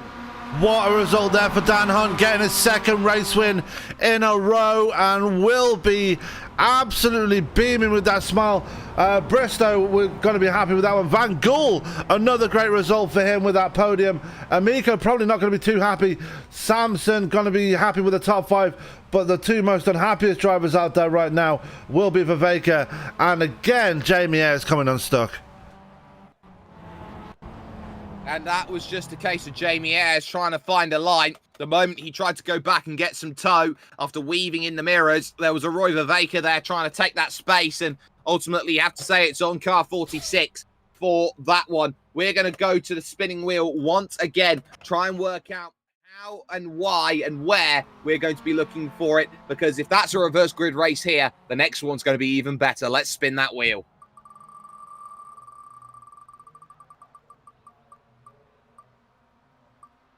It is a full grid swap. Full grid reverse, and quite funnily enough, that is also a 14-car reverse with all the drivers who finished on the leading lap. So let's go through our confirmation of results then. Dan Hunt goes back-to-back with that one. 16 minutes, 33 seconds, takes a margin of victory of half a second in the end over Dan Bristow, who gets P2 with Peter Van Gool then in 3rd position overall. Martin Sampson had a very, very strong drive, up 13 places from 17th on the grid, gets 4th in the end. There are some drivers with penalties late that didn't serve their slowdowns and have been bumped down the order. So Rizzo will get 5th place. Dale Benison will be classified in 6th, with 7th then going to Ralph Cullinan and 8th to Roy Viveka, with Mark Lutz Knight and Anthony Larson rounding out the top 10. Jamie Ayres will be classified in 11th position, but because the fact that Vincenzo Amico did not serve his slowdown penalty before the line, he will get assessed a 45-second, even more than that, a 50-second penalty on top of that, and he's demoted down to 12th place with Steve Cooley and Alan Toon 13th and 14th. 5 retirements then on lap 2. Andy Maxwell, Paul Lee, Mick Barry, Steve Hansford, and Steve Hefford. Clearly race 2, not the best place in the world if your name just so happens to be Steve. But at least at this moment in time, we are going to try and grab a drive for interview. We're going to try and see if we can get Daniel Bristow in for comment, P2 in this one. Daniel, that is one which you would probably say was very, very hectic, especially over those final couple of laps. Sorry, what? Who's speaking to me? I believe it is the broadcasters who are speaking to you. Oh, jeez. Hello, mate. Hello. Yeah, I didn't realise I was too busy. Yeah, no, that was a good race. Could have been a little bit more tidier from my side. There's been an update, but overall, it's actually pretty good. Let's talk about that update, really, and how it really affects changes, because, you know, updates are done from week to week with iRacing. You don't often see them too much in terms of hot fixes, but how does that affect your preparation as a driver going into a new race meeting? Well, depends how much little testing you do, you know. Yeah, but those gear ratios have changed a bit. Like, you can lose a lot of straight line speed here and there just by, yeah, pretty difficult. But yeah, it's just constant. And speaking of constant, you've got yourself up onto the podium. You're looking for good results this season, trying to maybe make amends after what happened last season to you. Do you feel like the strength of this field has gotten a little bit stronger with just how close all of that racing was on the final lap? Yeah, that update has changed everything. Like, I don't know, I can't even explain it. It's like watching a real race. Like how close it is. Yeah, it's pretty good. I enjoy it. You enjoy it indeed. Well, before we let you go, then Daniel, any shout outs, any sponsors you'd like to thank? All the sponsors. The commentators. Yeah, they do a really good job. Apparently so. Daniel Bristow there, P2, very, very happy with the way that everything all worked out there for him. But we're going to step aside once again here with ESPN. We'll be back with more after this race 3 of 4 coming up here tonight.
Welcome back, ladies and gentlemen, to the Red Bull Ring and your UK Sim Racing MX-5 Pro Series here from Spielberg.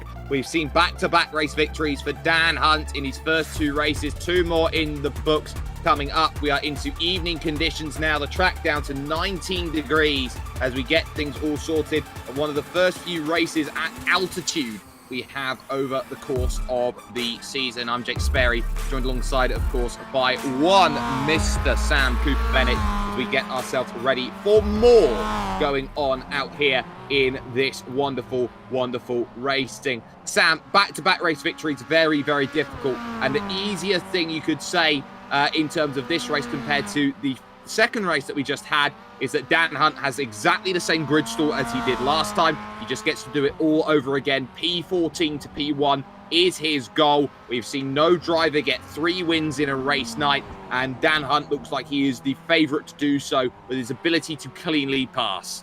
Yeah, and you said it exactly right at the end of race 2. Dan Hunt is on fire here tonight, and he's got off to the best start possible here in Austria, and is going to be looking to do more of the same. And only difference is in race 2, he really had to work for that race win.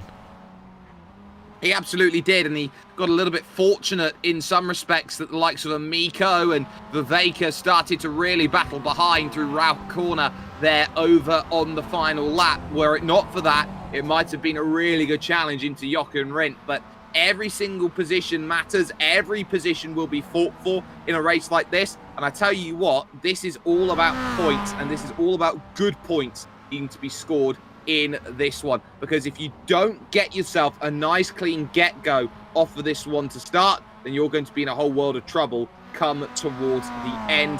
And I tell you what, there are quite a few drivers I'm looking up and down in this championship who haven't had the best of nights. Jamie Ayres, Steve Hefford, the Momo team, aside from Peter Van Gool, haven't looked great. And mind you, there's only a handful of drivers who've got 2 top 10s over the course of the first 2 races. Yeah, and it's the AM category that's impressing me the most. Obviously, Maxwell getting that podium in race 1, and Benison really putting on a show after starting on the pole in race 2. So the AM drivers are really showing their form here tonight, and it's coming at a cost of the some of the main pro drivers, like I said, Hefford and Ayres, and it's good to see that those guys in the AM category really putting their names forward here tonight. Yeah, but this is also the thing you need to remember. Mick Barry, leader in the championship, non-finish. Andy Maxwell, second in that championship, non-finish. The biggest gainer in all of that has been Ralph Cullinan. We've said nothing about Cullinan's racing all night long, but he's got a 9th and a 7th place, and he is really rocketing up the amateur category standings, especially after this last week, where Ralph said he's very tired of the penalties he continues to seem to pick up, and was even contemplating leaving the series. He's now going to maybe leave this week as the amateur category leader. Yeah, and what a contrast in fortunes it was for Cullinan. We know he's a fast driver. We know he's very capable of leading the line there. Obviously, the only driver there for result with Andy Littler and Craig Jones not making it here tonight. So leading the line and leading it well. And we've seen him have a much cleaner races so far here tonight as well in response to those penalties. So definitely going the right way about it now. Yep, exactly. Going the right way. Everyone looking to get themselves nice and ready. What a good start it has been for Vincenzo Amico in terms of pace. The only thing you could say is got to brush it up and serve the penalties and make sure to not get in trouble on those final laps, because of course there is those 5 points of bonus for staying clean through the entirety of the race. Once you get 1 instant point though, it's very much free reign. Go out there, be as aggressive as you can, get positions any which way, you know, go the full touring car route, just lean on some other drivers. Yeah, and we had a couple of comments in the YouTube chat a couple of weeks ago comparing this to like a touring car season series, so you can kind of make that comparison, but these cars are so fragile at the same time. One big knock, and we've seen that already here tonight, and they can be broken very easily. They certainly can. Grid then forming up. Alan Toon on the pole position then with Steve Cooley alongside. Amico goes from 3rd with Jamie Ayres in 4th. Then it's Anthony Larson and Mark Lutz 5th and 6th with Roy Viveka 7th and Ralph Cullinan in 8th. Dale Benison starts ninth with Cesare Rizzo in 10th. Then it is Martin Sampson, Peter Van Gool, Daniel Bristow and Dan Hunt, Andy Maxwell, Paul Lee, Mick Barry, Steve Hansen and Steve Hefford all the way at the back in P19. This is going to be a very interesting race then. Third one of 4 races tonight. Everybody looking to get themselves as high up the order as they possibly can. Big points are on the horizon. Everybody knows that they are starting to think about the gears. How good's my race here tonight? How aggressive will I need to be in race 4 as the green light goes and we're underway? Slow start there from Amico from the second row. Great start from Anthony Larson from P5. Ayers immediately trying to be covered. Alan Toon got off to a good start there with Steve Cooley in second as the 3 Ronin cars are all in the top 5 as they make their run into turn number 1 for the first time. Cooley looking okay at the moment, but they're all going to charge down towards Ramus corner at turn 2. One car off in the background there was Paul Lee, who unfortunately has to just slot back into position, but Amico needing to make positions early and quickly. I doubt Steve Cooley's going to fight hard, but now he's going for the lead here down the inside of Alan Toon into Remus corner. Up the hill you go, and easily done on the brakes. The position is made. Then Jamie Ayres going to follow him through as well. Toon actually fighting along on that outside line here. Comes Anthony Larson. They're going to split the 2 cars through the middle down towards this long right-hander now, and Larson has done this before already tonight. He's going to do it again. Big dive into the right-hander, going to be the last of the late breakers into second place. Good move there by the 99.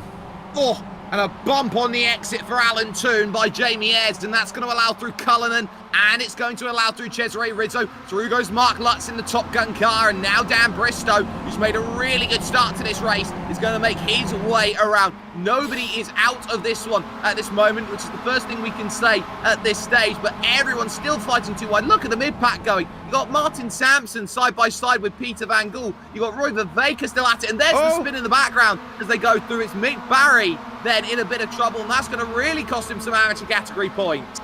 Yeah, and with Cullinan being up as high as he is, it's really going to cost him. And Cullinan going the right way about it once again, looking to the outside of Mark Lutz coming into Red Bull Mobile, and he's going to get the line. No, he's not. Lutz going to hold on to it. Still side by side with Dan Bristow, though.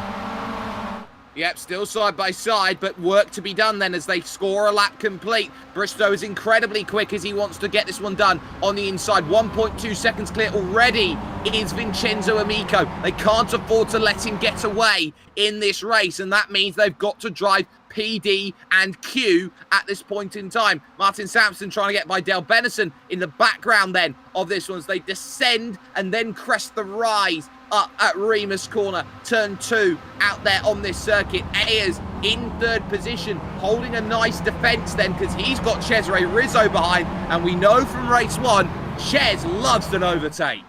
Yeah, he loves a good battle, does the man in the 47, and he does have another man that likes to fight right behind him. Mark Lutz is right there too, and Dan Bristow has been really throwing them haymakers tonight. He's already up to P6 and already looking to try and get around Mark Lutz.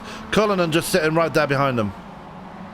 Yep, just there behind, and work still very much needing to be done at this moment. Side by side, Dan Hunt and Steve Cooley then on the back of this group as they try and make their way through Rauch corner, but they're starting to lose that ground a little bit as Bristow looks to attack Mark Lutz again as they go through. And crucially, Jamie Ayres has been really good in this second lap, staying with Cooley, who is with Larson, who is closing up that gap to Vincenzo Amico. Amico's not going to have everything his own way in this race, let alone from his own teammate. Yeah, and it's a Ronin Simsport 1-2 at the moment, but we've seen already tonight that doesn't last very long. Viveka got that big lead in race 2 and lost it on the final lap. It's probably going to be the same here again tonight. Everybody's close to each other in this at the end of the second lap. It's going to stay close to for the duration, I'm pretty sure. Oh, and Bristow again trying to fight through at turn 1. Nicky Lauda corner, this time against Mark Lutz, and he just commands the corner as his own. Up then into the top 5 goes Dan Bristow. Now Ralph Cullinan gets a good look. Hunt getting a look as well on Steve Cooley. Still couldn't quite get the move done, but we're too wide, too deep then as we take that charge once again to Remus corner, turn number 2, third lap of this race. And once more, Cullinan on the outside. Lutz trying to defend it on the inside. There's a bit of contact there which means that Cullinan gets a little bit scooted over through the corner, gets it checked up, but now is the bridge between the divide between Dan Hunt and then the leading group. Yeah, and Dan Hunt on a charge once again. Remember, started P14, already up to P8, so Hunt looking for the hat trick here tonight. Gonna have some work to do it as Amico is looking a bit more threatened now with his teammate right behind him, and Jamie Ayres is getting even closer as well. Oh, absolutely. They're all getting close and they're all trying to fight hard for these places. Everybody's still going here. All 19 starters as Steve Cooley loses the place now to Peter Van Gool out on circuit. Sampson will be next in terms of that overtake. But Amico and Larson have to be very astute with the way that they choose to race here. It could be a case of I'm just going to stay behind and push you around the track. But Jamie Ayres in the 46, Rizzo in the 47, and the hard-charging Dan Bristow there. You'd say this is a recipe fueled for a great battle. Yeah, and it's one good battle we always welcome, as these guys really like to put on a great show. We've seen it in the past with one of our clips making it onto the iRacing good books, but let's see if we can create some more here tonight.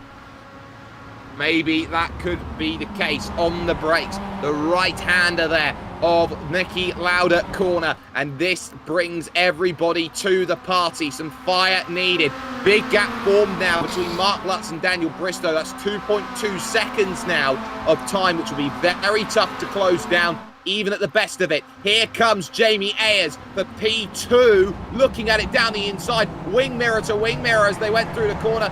Bristow having a few flashbacks as he's got Cesare Rizzo keeping the nose in on the outside. And look at Anthony Larson. He's covering very well with that high cadence. We've talked about the gear ratios a little bit, how they have changed, and you can be aggressive with them around this place here today, especially with the high altitude, which affects engine speed out here, and they produce slightly less power because the less air goes into the engines. But just like that, through goes Dan Bristow, not through goes Jamie Ayres.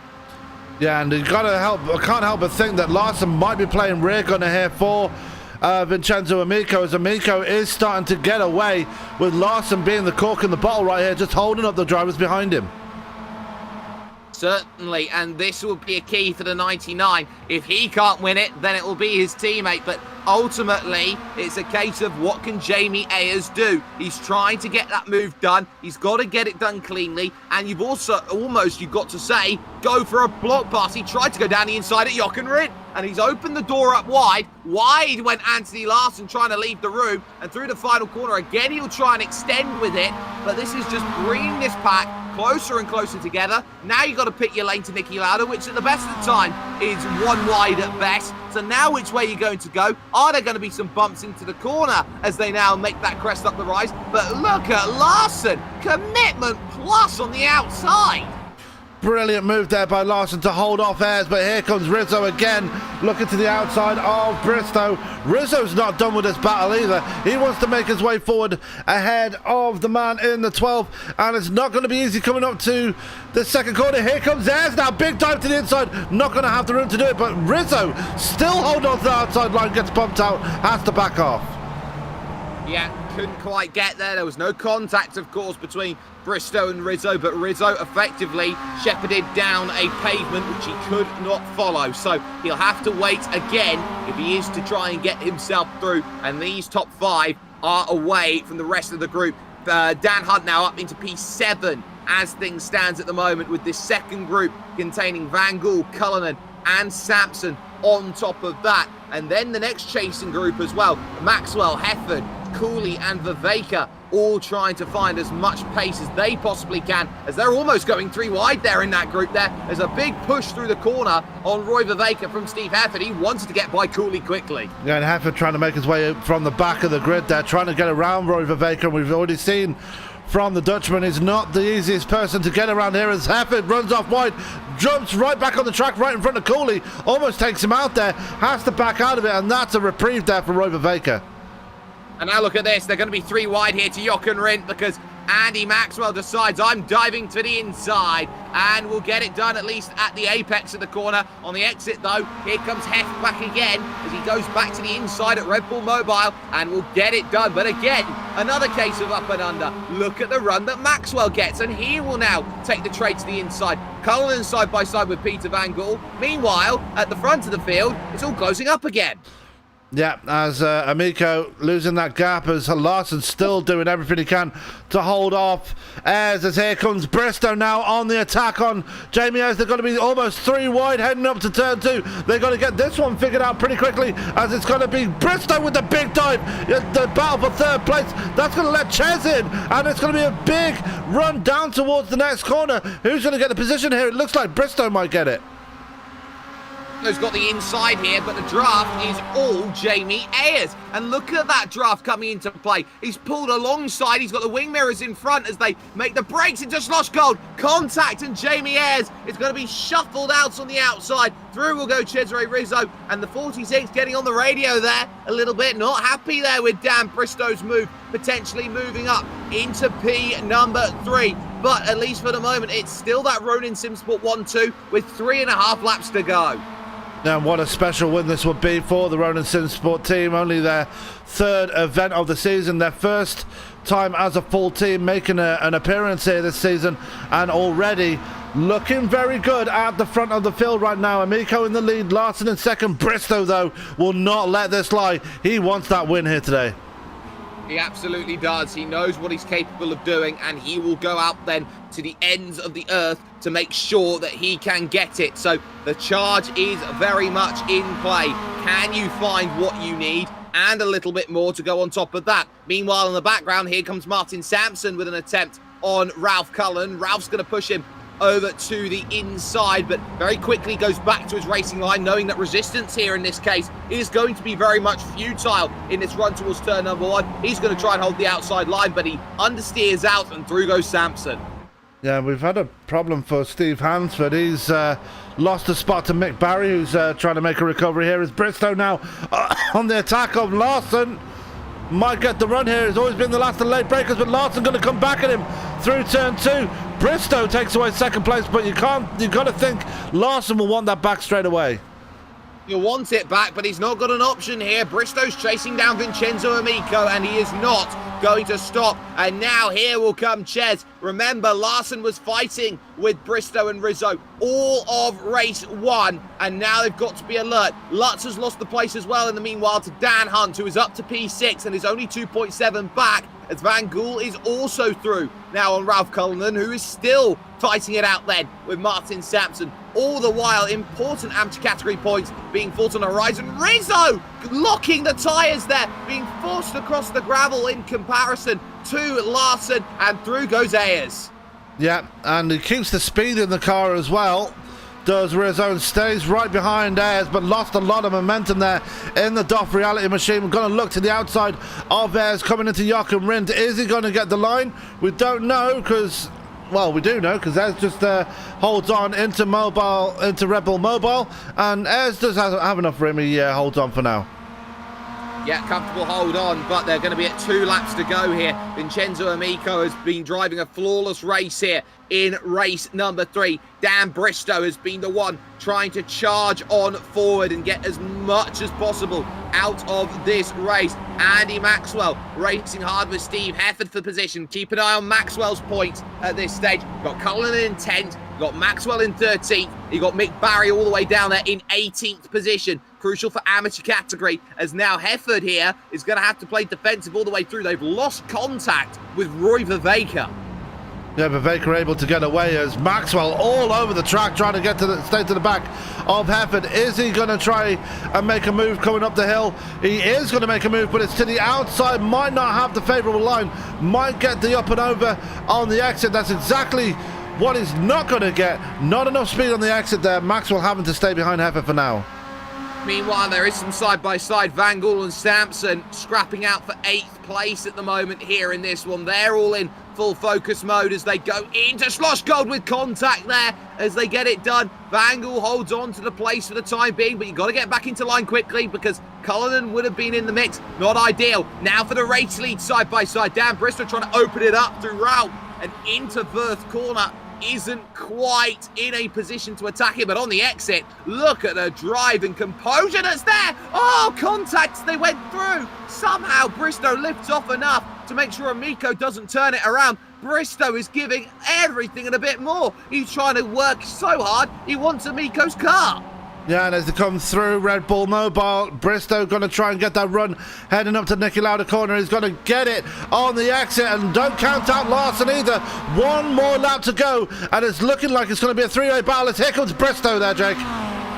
Here comes Bristow indeed, trying to search for a way forward, trying to get that first win of the night. All three of them want to showcase what they've got. Ronan would love a 1-2. Larson looking really, really aggressive here, and they're going to go all the way to the right-hand side of the circuit then. It will be a small switch back to the left-hand side, but you can't cover everything if you're Vincenzo Amico, and suddenly you got a block, and it's a big block, huge block being thrown there on Dan Bristow. Door open on the outside. Larson's going to try and go around the outside of all of them. Not going to quite work out just yet, but Bristow still has the line and the draft as well. Trying to slot back into line here as they fan out. 3 wide in flying goose formation as they try and go through. Bristow now on the outside to Schlossgold, but they're now going to go 3 wide potentially there. Larson thinks better of it then. Amico still thinks he's got enough run then on the inside. Bristow holding around the outside, but now Amico gives him a bump for good measure going through. It is Amico who still holds on at this stage. You've got Ayres in 4th, you've got Rizzo in 5th. They can capitalise here off of all of this as they continue to fight.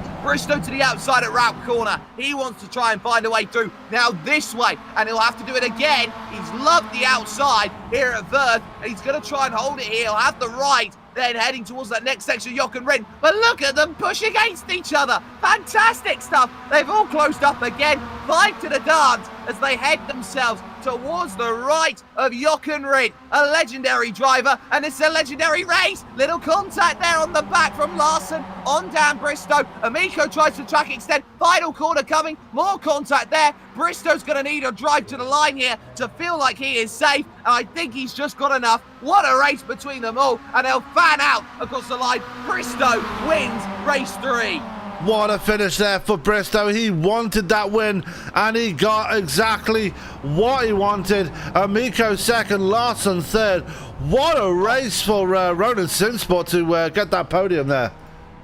And Paul Lee's in the fence on the final lap, penultimate corner. And crucially for the amateur category championship, it is Mick Barry who gets into the back there with a little bit of help there from Dale Bennison as they were side by side trying to go through. Paul Lee will be the final finisher in this one, driving a crab sideways across the line. Yeah, unfortunate for Paul Lee. He's had a really tough night here tonight so far as he does finally make it across the line. And yeah, tough night here for the driver of the number 49. We'll be hoping for a better race 4. Absolutely, but before we do, we are going to go and see where everyone stacks up for that race for the final time tonight. We are going to spin that wheel. We're going to see how everyone will be stacking up and where everyone will need to be placed.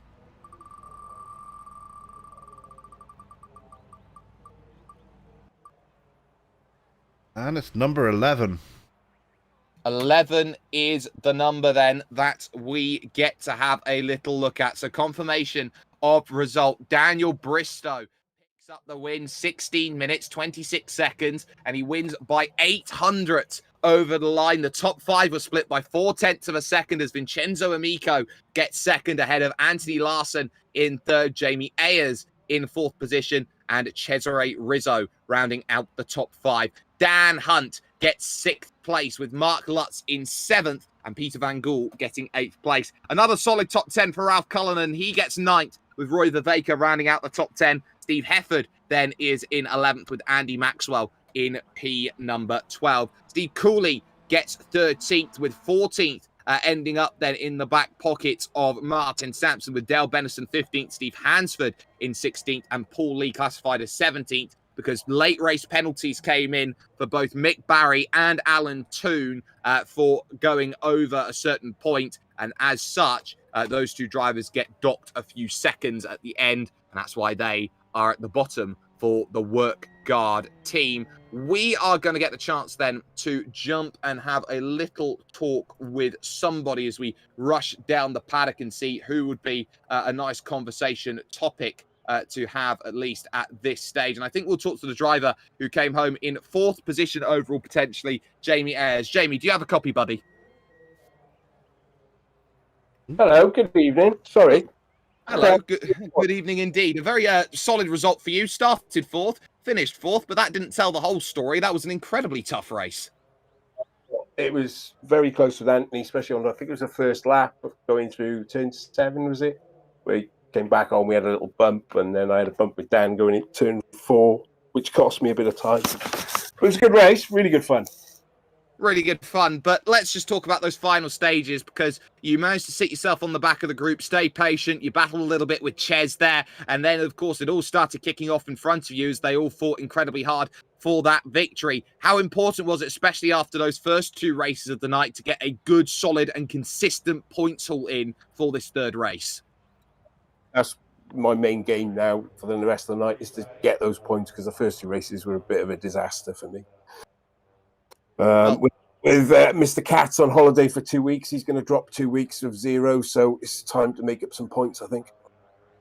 Well, time to make up some points indeed, and of course the final race of the night is going to be so important here. How are you looking to try and go for it? Are you looking for just a little bit of consistency, or are you going to be looking at your position, 11 car reverse grid, and going, you know, I've really got a chance, let's make some good positions early? I think we can push forward from 11th, and top 5 would do me for this last race. Top 5 will do you, but before we let you go, shout out sponsors, anyone you'd like to thank? Yep, my teammates and all the admin for running the league, and to you guys for doing a brilliant job on the broadcast. No worries at all there. Jamie Ayres coming home with 4th position then. After that one, a very strong result there from Jamie overall. For the final time tonight, though, we're going to step aside for just one moment. We will be back with more going on after this. The final race in the next couple of moments here with us at ESPN.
Welcome back for the final time tonight here with your esports broadcasting network to racing action here from the Red Bull Ring. This is round 3 of the UK Sim Racing MX-5 Pro Series, a 48 race championship with all of the thrills and spills and everything else in between for what makes great sim racing a reality. I'm Jake Sperry, alongside me Sam Cooper Bennett, of course, for the ride and for some big points that are going to be scored by many drivers up and down the order. Everybody is pretty much on tenterhooks at this stage. We've got the headlights on here, Sam, and when we've seen race 4s like these go to headlights, we normally see that drivers give each other a little bit less space and know they've got nothing to lose with Mid-Ohio coming up in a week.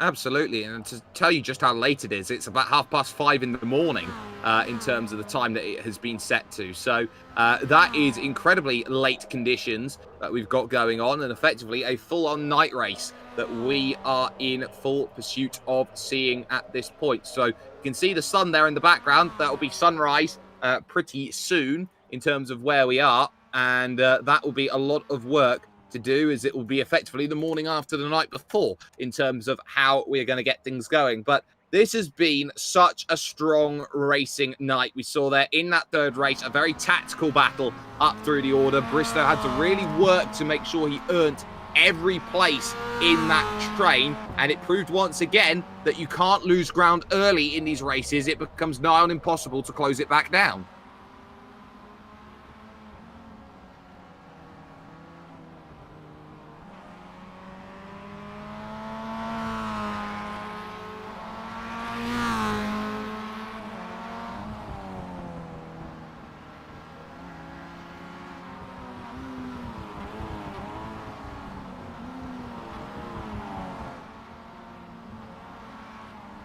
Exactly. Hef knows a lot about being up on pole position. Will definitely want to end the night with a strong result. But I'd tell you who is doing a really strong result so far tonight. It's Cesare Rizzo. 7th, 5th, 5th. Couple that, of course, at Monza with a 2nd and 6th place finish from races 3 and 4. That is a streak of 5 straight finishes inside the top 5. That'll be doing him a world of confidence.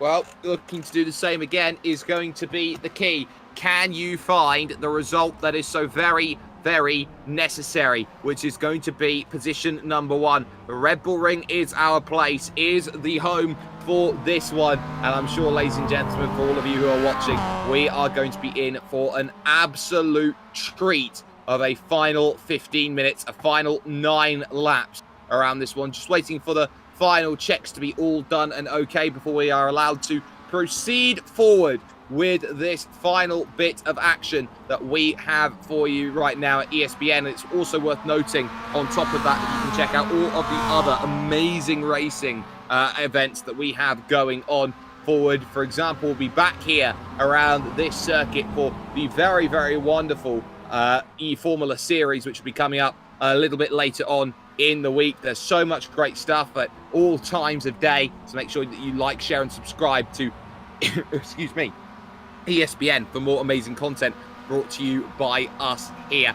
But we are just about ready to advance the session over. We are going to be heading race bound at this moment in time, so we're going to be taking ourselves down to the grid for one final time to see where everyone will be stacking themselves up and starting for, as they will take that charge up towards the Niki Lauda corner. Of course, one of the great legends of the Formula One sport. But on the grid. Steve Hefford will take pole position. Roy Vervaeke alongside with Ralph Cullinan and Peter Van Gool third and fourth. It's Lutz in fifth. Hunt is sixth with Cesare Rizzo seventh and Jamie Ayres in eighth. Anthony Larson, Vincenzo Amico are ninth and 10th with Daniel Bristow going from 11th. Anthony Maxwell in 12th. Steve Cooley 13th. It's Martin Sampson, Dale Bennison, Steve Hansford, Paul Lee, Mick Barry and Alan Toon there at the very, very back of the field. Everyone on the grid. Final race then of the night is going to get itself underway here at the Red Bull Ring right about and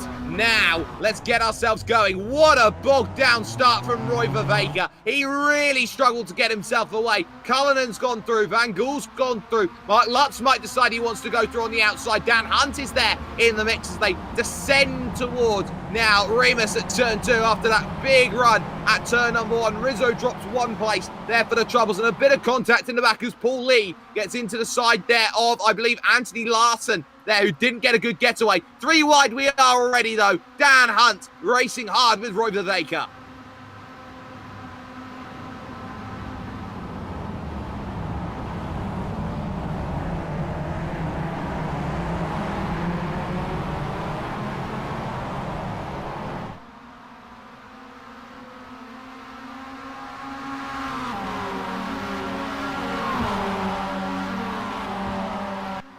Yeah, Larson and Bennison then off the back. It looks like they both spun in sympathy with each other on the exits of the corner, so that's why they are so far down the order. Contact, big issue. Hunt goes around, Amico's gone around. Vervaeke was sideways through the corner and spun around as Cesare Rizzo. Both Off Reality Sim Racing Studios cars are in a huge world of trouble.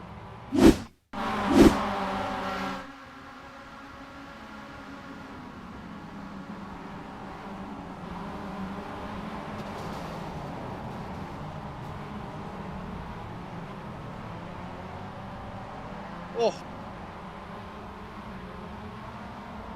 And Paul Lee is now around, was side by side and had his own spin at Wirth corner, trying to avoid Roy Vervaeke's sliding optical MX-5, which is in so much trouble. Off the road now is Steve Cooley having his own little moment. Thank goodness he was dealing with all of the off tracks that you can get around this place. Top 4 away. Look at Ralph Cullinan go. He's trying to attack Steve Hefford here for the race lead. Van Gool in 3rd position, Mark Lutz 4th. They're 4 seconds clear of anyone else. Ralph Cullinan wants a race win.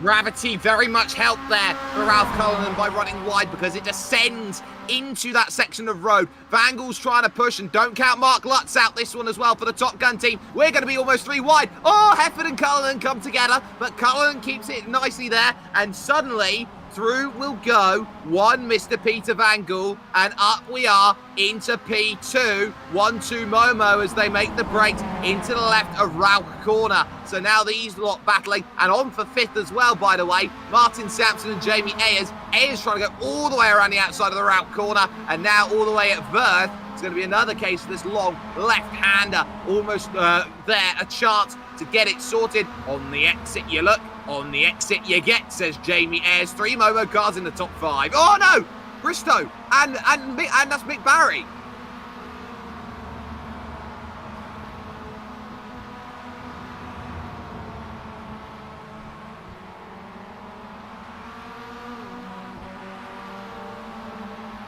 No, I think that was more Mick Barry, just completely out of control there in the gravel.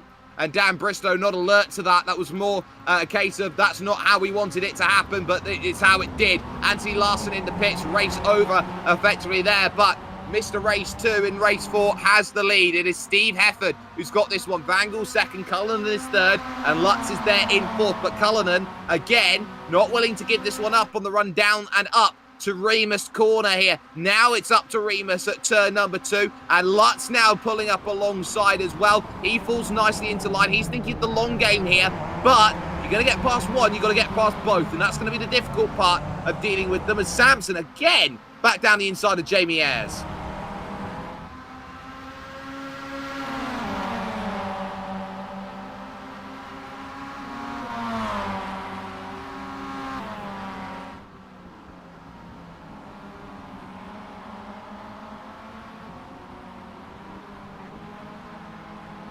To be fair to Martin Sampson, yes, they have been a very struggle street start to this season, but he has finished every race, and that has been crucial as he again looks to try and challenge an attack on the inside then of Ayres. Not going to happen. Why goes Van Gool just in front of that, and continuing the attack is Martin Sampson, and just has to back out of it through Vert. Didn't have the confidence to go side by side. Meanwhile, for side by side, Amico and Hunt, they haven't been able to separate each other all race long. And just like that, again, Amico going to the outside as they fight for what is 11th place in this race.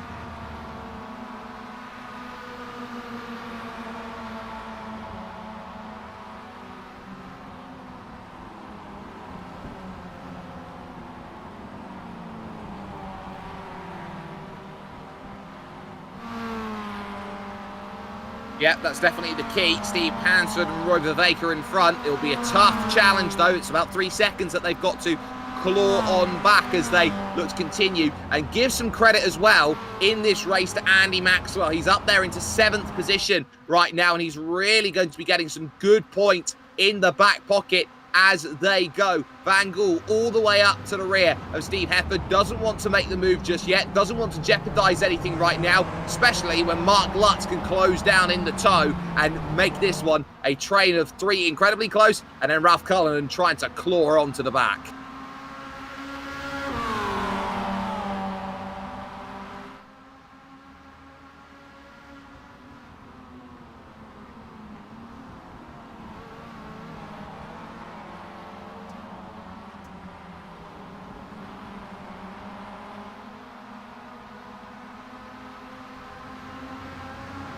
Yep, it's very much that case, and a lot of drivers fighting for a lot of places. Still, Miko and Hunt fight for it side by side as they exit that very cool Schlussgol corner, and they continue to now try and attack forward with more and more in this race as they try and get what they want, and Miko has to give it up in terms of this, and despite the fact that they are battling side by side, they were still 1.3 seconds quicker than Steve Hansford over that last lap. So it's not costing them a huge amount for top 10, but ultimately it's costing them maybe more, maybe a 9th, maybe an 8th place finish if things all go south.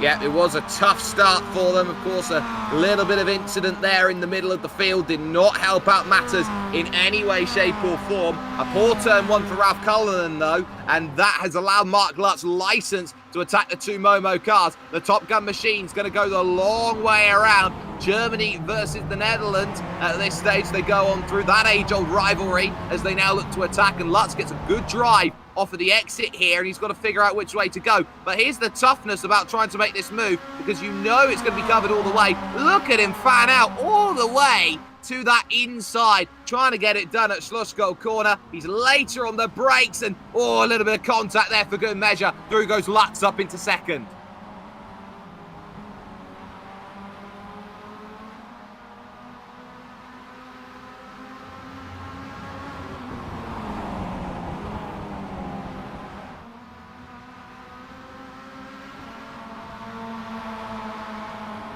On the ascendancy indeed, and we are seeing that, and it's still on, of course.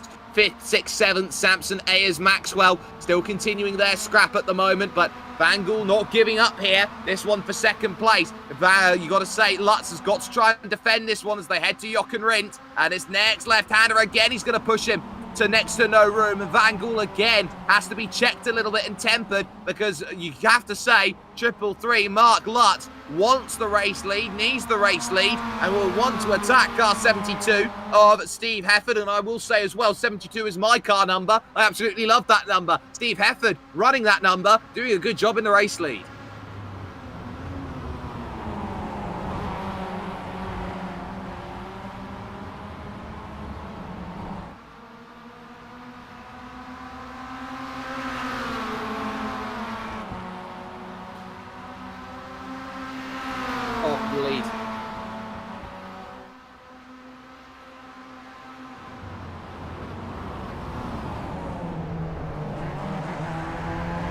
He was a bit deep as he went through, but he's able to cover it up. Yellow wheel rims versus the green wheel rims there of Mark Lutz, and this is allowing back Ralph Cullinan into this group as Ayers and also Sampson remain side by side. Van Gool's trying to work out a way through on Mark Lutz, who'll have to go to the outside of Slushgirl this time to try and get it sorted. He gets big turning, but he's going to have to go and wash out a little bit there as Steve Hefford. Lutz to the race lead. Here comes Van Gool.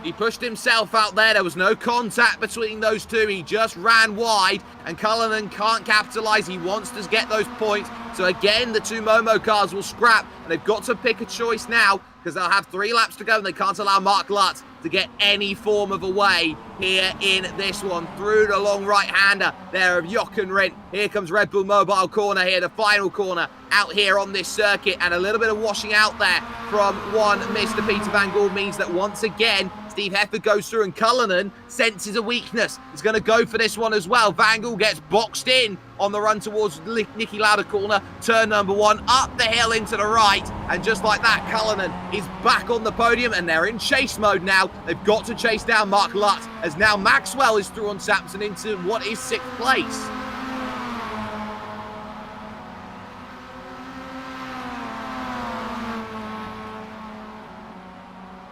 It can happen there, and that is just getting unsettled over the curb, trying to save it, runs out of room, and is into the tyre barriers there at turn 1. Is able to keep it going at Nicky Lauda, but he's now behind Cesare Rizzo.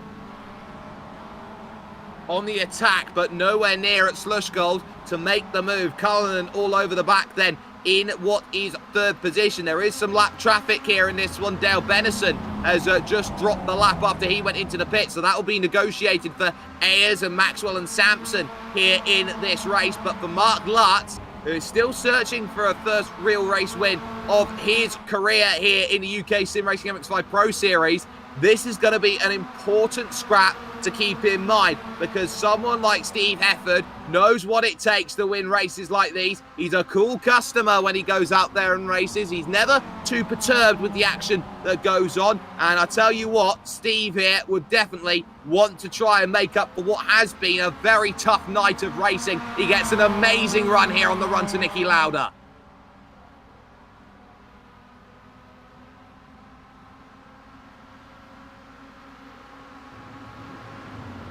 He did.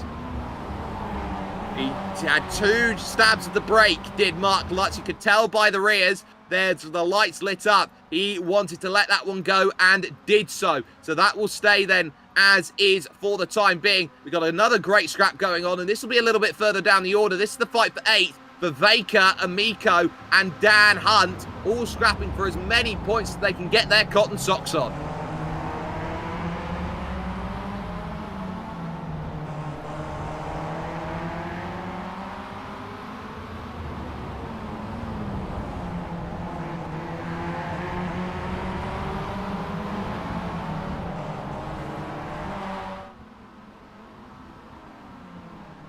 He is trying, but it is just a try at this moment. Lutz isn't going to let this one go, and he's got to stay with Steve Hefford here, who has the race lead with a lap and a half to go. Here goes Van Gool, looking again for the inside at Roush corner. There is contact between them. Cullinan will go straight through as they merge into each other. Van Gool in trouble. Now part the seas, because this is a battle for the podium that we've got going on here with Ayers, Maxwell and Sampson.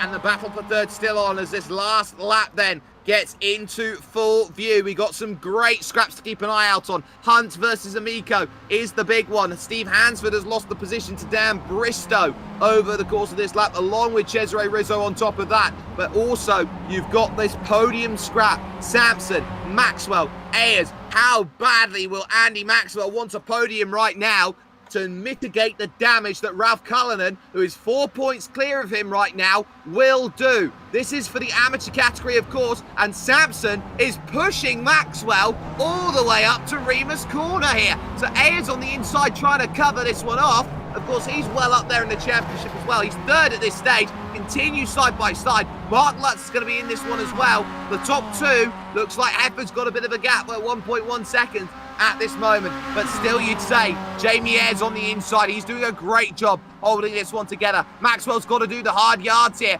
on the inside. Here comes Lutz with a banzai move. Round's going to go Ayres. Round's going to go Ayres. Maxwell up into the podium. Little tap from the teammate. And again, Van Gool comes together with Mark Lutz. They make that drive forward. Some dramas then at Slushko Corner as they go all the way now, once again, over towards the next left-hander. That was coming through, and more dramas, more contact. You've also got Amico there through on Dan Hunt. So that's another position that's there. But for Steve Hefford, he's had an absolutely fantastic drive. He knows what he needed to do. Started in P1, got himself into a wonderful position then to defend all the way through. What a drive as they go through. Hefford is going to take the win. Mr. Race 2 has taken Race 4 with Cullinan a very close second behind in a fantastic finish here tonight. It will be Maxwell mitigating damage in third, with fourth going to Sampson, and fifth it will be Mark Lutz just holding on.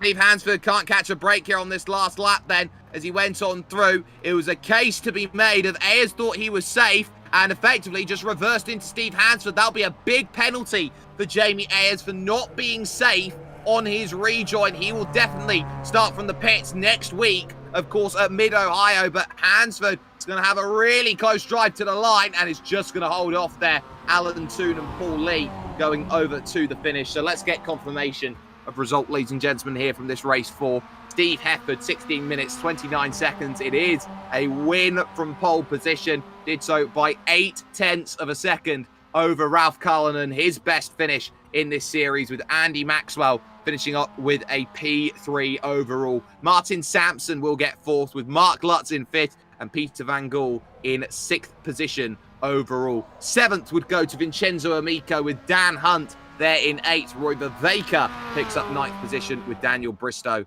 rounding out then the top 10. Cesare Rizzo would be on the outside looking in for P11 after the big spins, of course, on lap 2, with Steve Cooley and Steve Hansford 12th and 13th positions. Of course, the 12th for Steve Cooley after a huge off at turn number 1. Alan Toon finishes just behind Steve Hansford. He gets 14th, and Paul Lee was trying to steal one late but couldn't. But down, of course, in the order with what happened there over the line, a few penalties that were unserved. Jamie Ayres, the big one, 16th place. Mick Barry in 17th place. A lap down was Dale Benison. He will score points for that. And crucially, out of the points and out of luck is the driver who did not finish this race, and that is the 99 of Anthony Larson, who found a whole heap of trouble. We are going to grab some drivers then in for interview right now. First and foremost, we'll talk to our race winner, Steve Hefford, picking up an almightily good result. Steve, it's been a poor night for the first 3 races, but that will pretty much make up for anything. Don't know. It's hard to describe my night without swearing a lot, really. So it's a nightmare. Yeah, I've had a horrible night, but yeah, it's finished on a high, so it's all good fun. Well, finishing on a high indeed. This Red Bull Ring has proven to be a very, very good circuit for battling, especially with the fact that the draft is so strong in these MX-5s. Did you feel like that was going to be a race where, you know, pretty much almost anybody in that field could have stayed up with you and given you a challenge? Yeah, I didn't feel like I had the car under me. I'm running a bit loose on the rear, and it took 4 or 5 laps before I really felt like I had grip. So it was a case of trying to defend for my life and just hope for the best. But yeah, it's a great track. It's got lots of lefts and rights, a bit like Interlagos in that respect, and you get the advantage and then you're at a disadvantage, which always makes for good racing, really. Yeah, very good racing there, especially around this place. But it's a very tight and technical track, which is coming up next time out. 1 week from now, it will be Mid-Ohio. So do you feel like that's going to be maybe a tougher circuit, especially with the reverse grid races? Yeah, possibly. But again, it's very technical. I feel really strong at that track. It's one of my favourite tracks. So yeah, it's a long time since we've visited Mid-Ohio, to be fair. So I'm looking forward to it. Well, some excitement on the horizon. Before we let you go, Hef, shout out sponsors, anyone you'd like to thank? Just my teammates and basically everybody taking part and make it what it is, you know. It's a brilliant set of guys.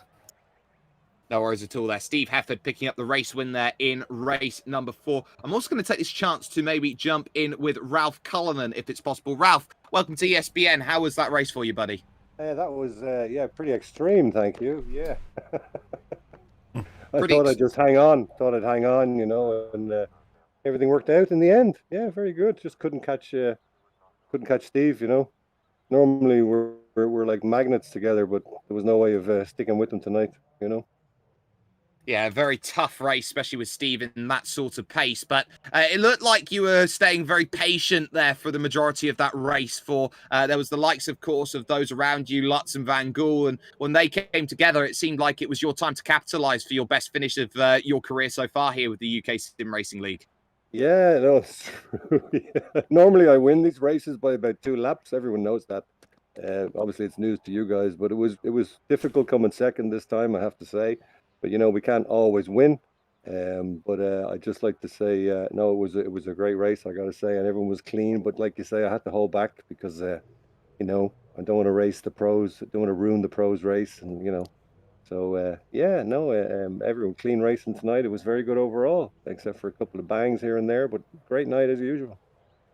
How important has it been to get yourself right up there in the amateur category championship? You're in a completely strong fight now with Mick Barry and Andy Maxwell, and it looks like the three of you are split by a piece of paper at this point in time. How important is it to be up there in that fight, especially after what was a very tough last week where, you know, the contemplations were there about your place in the series?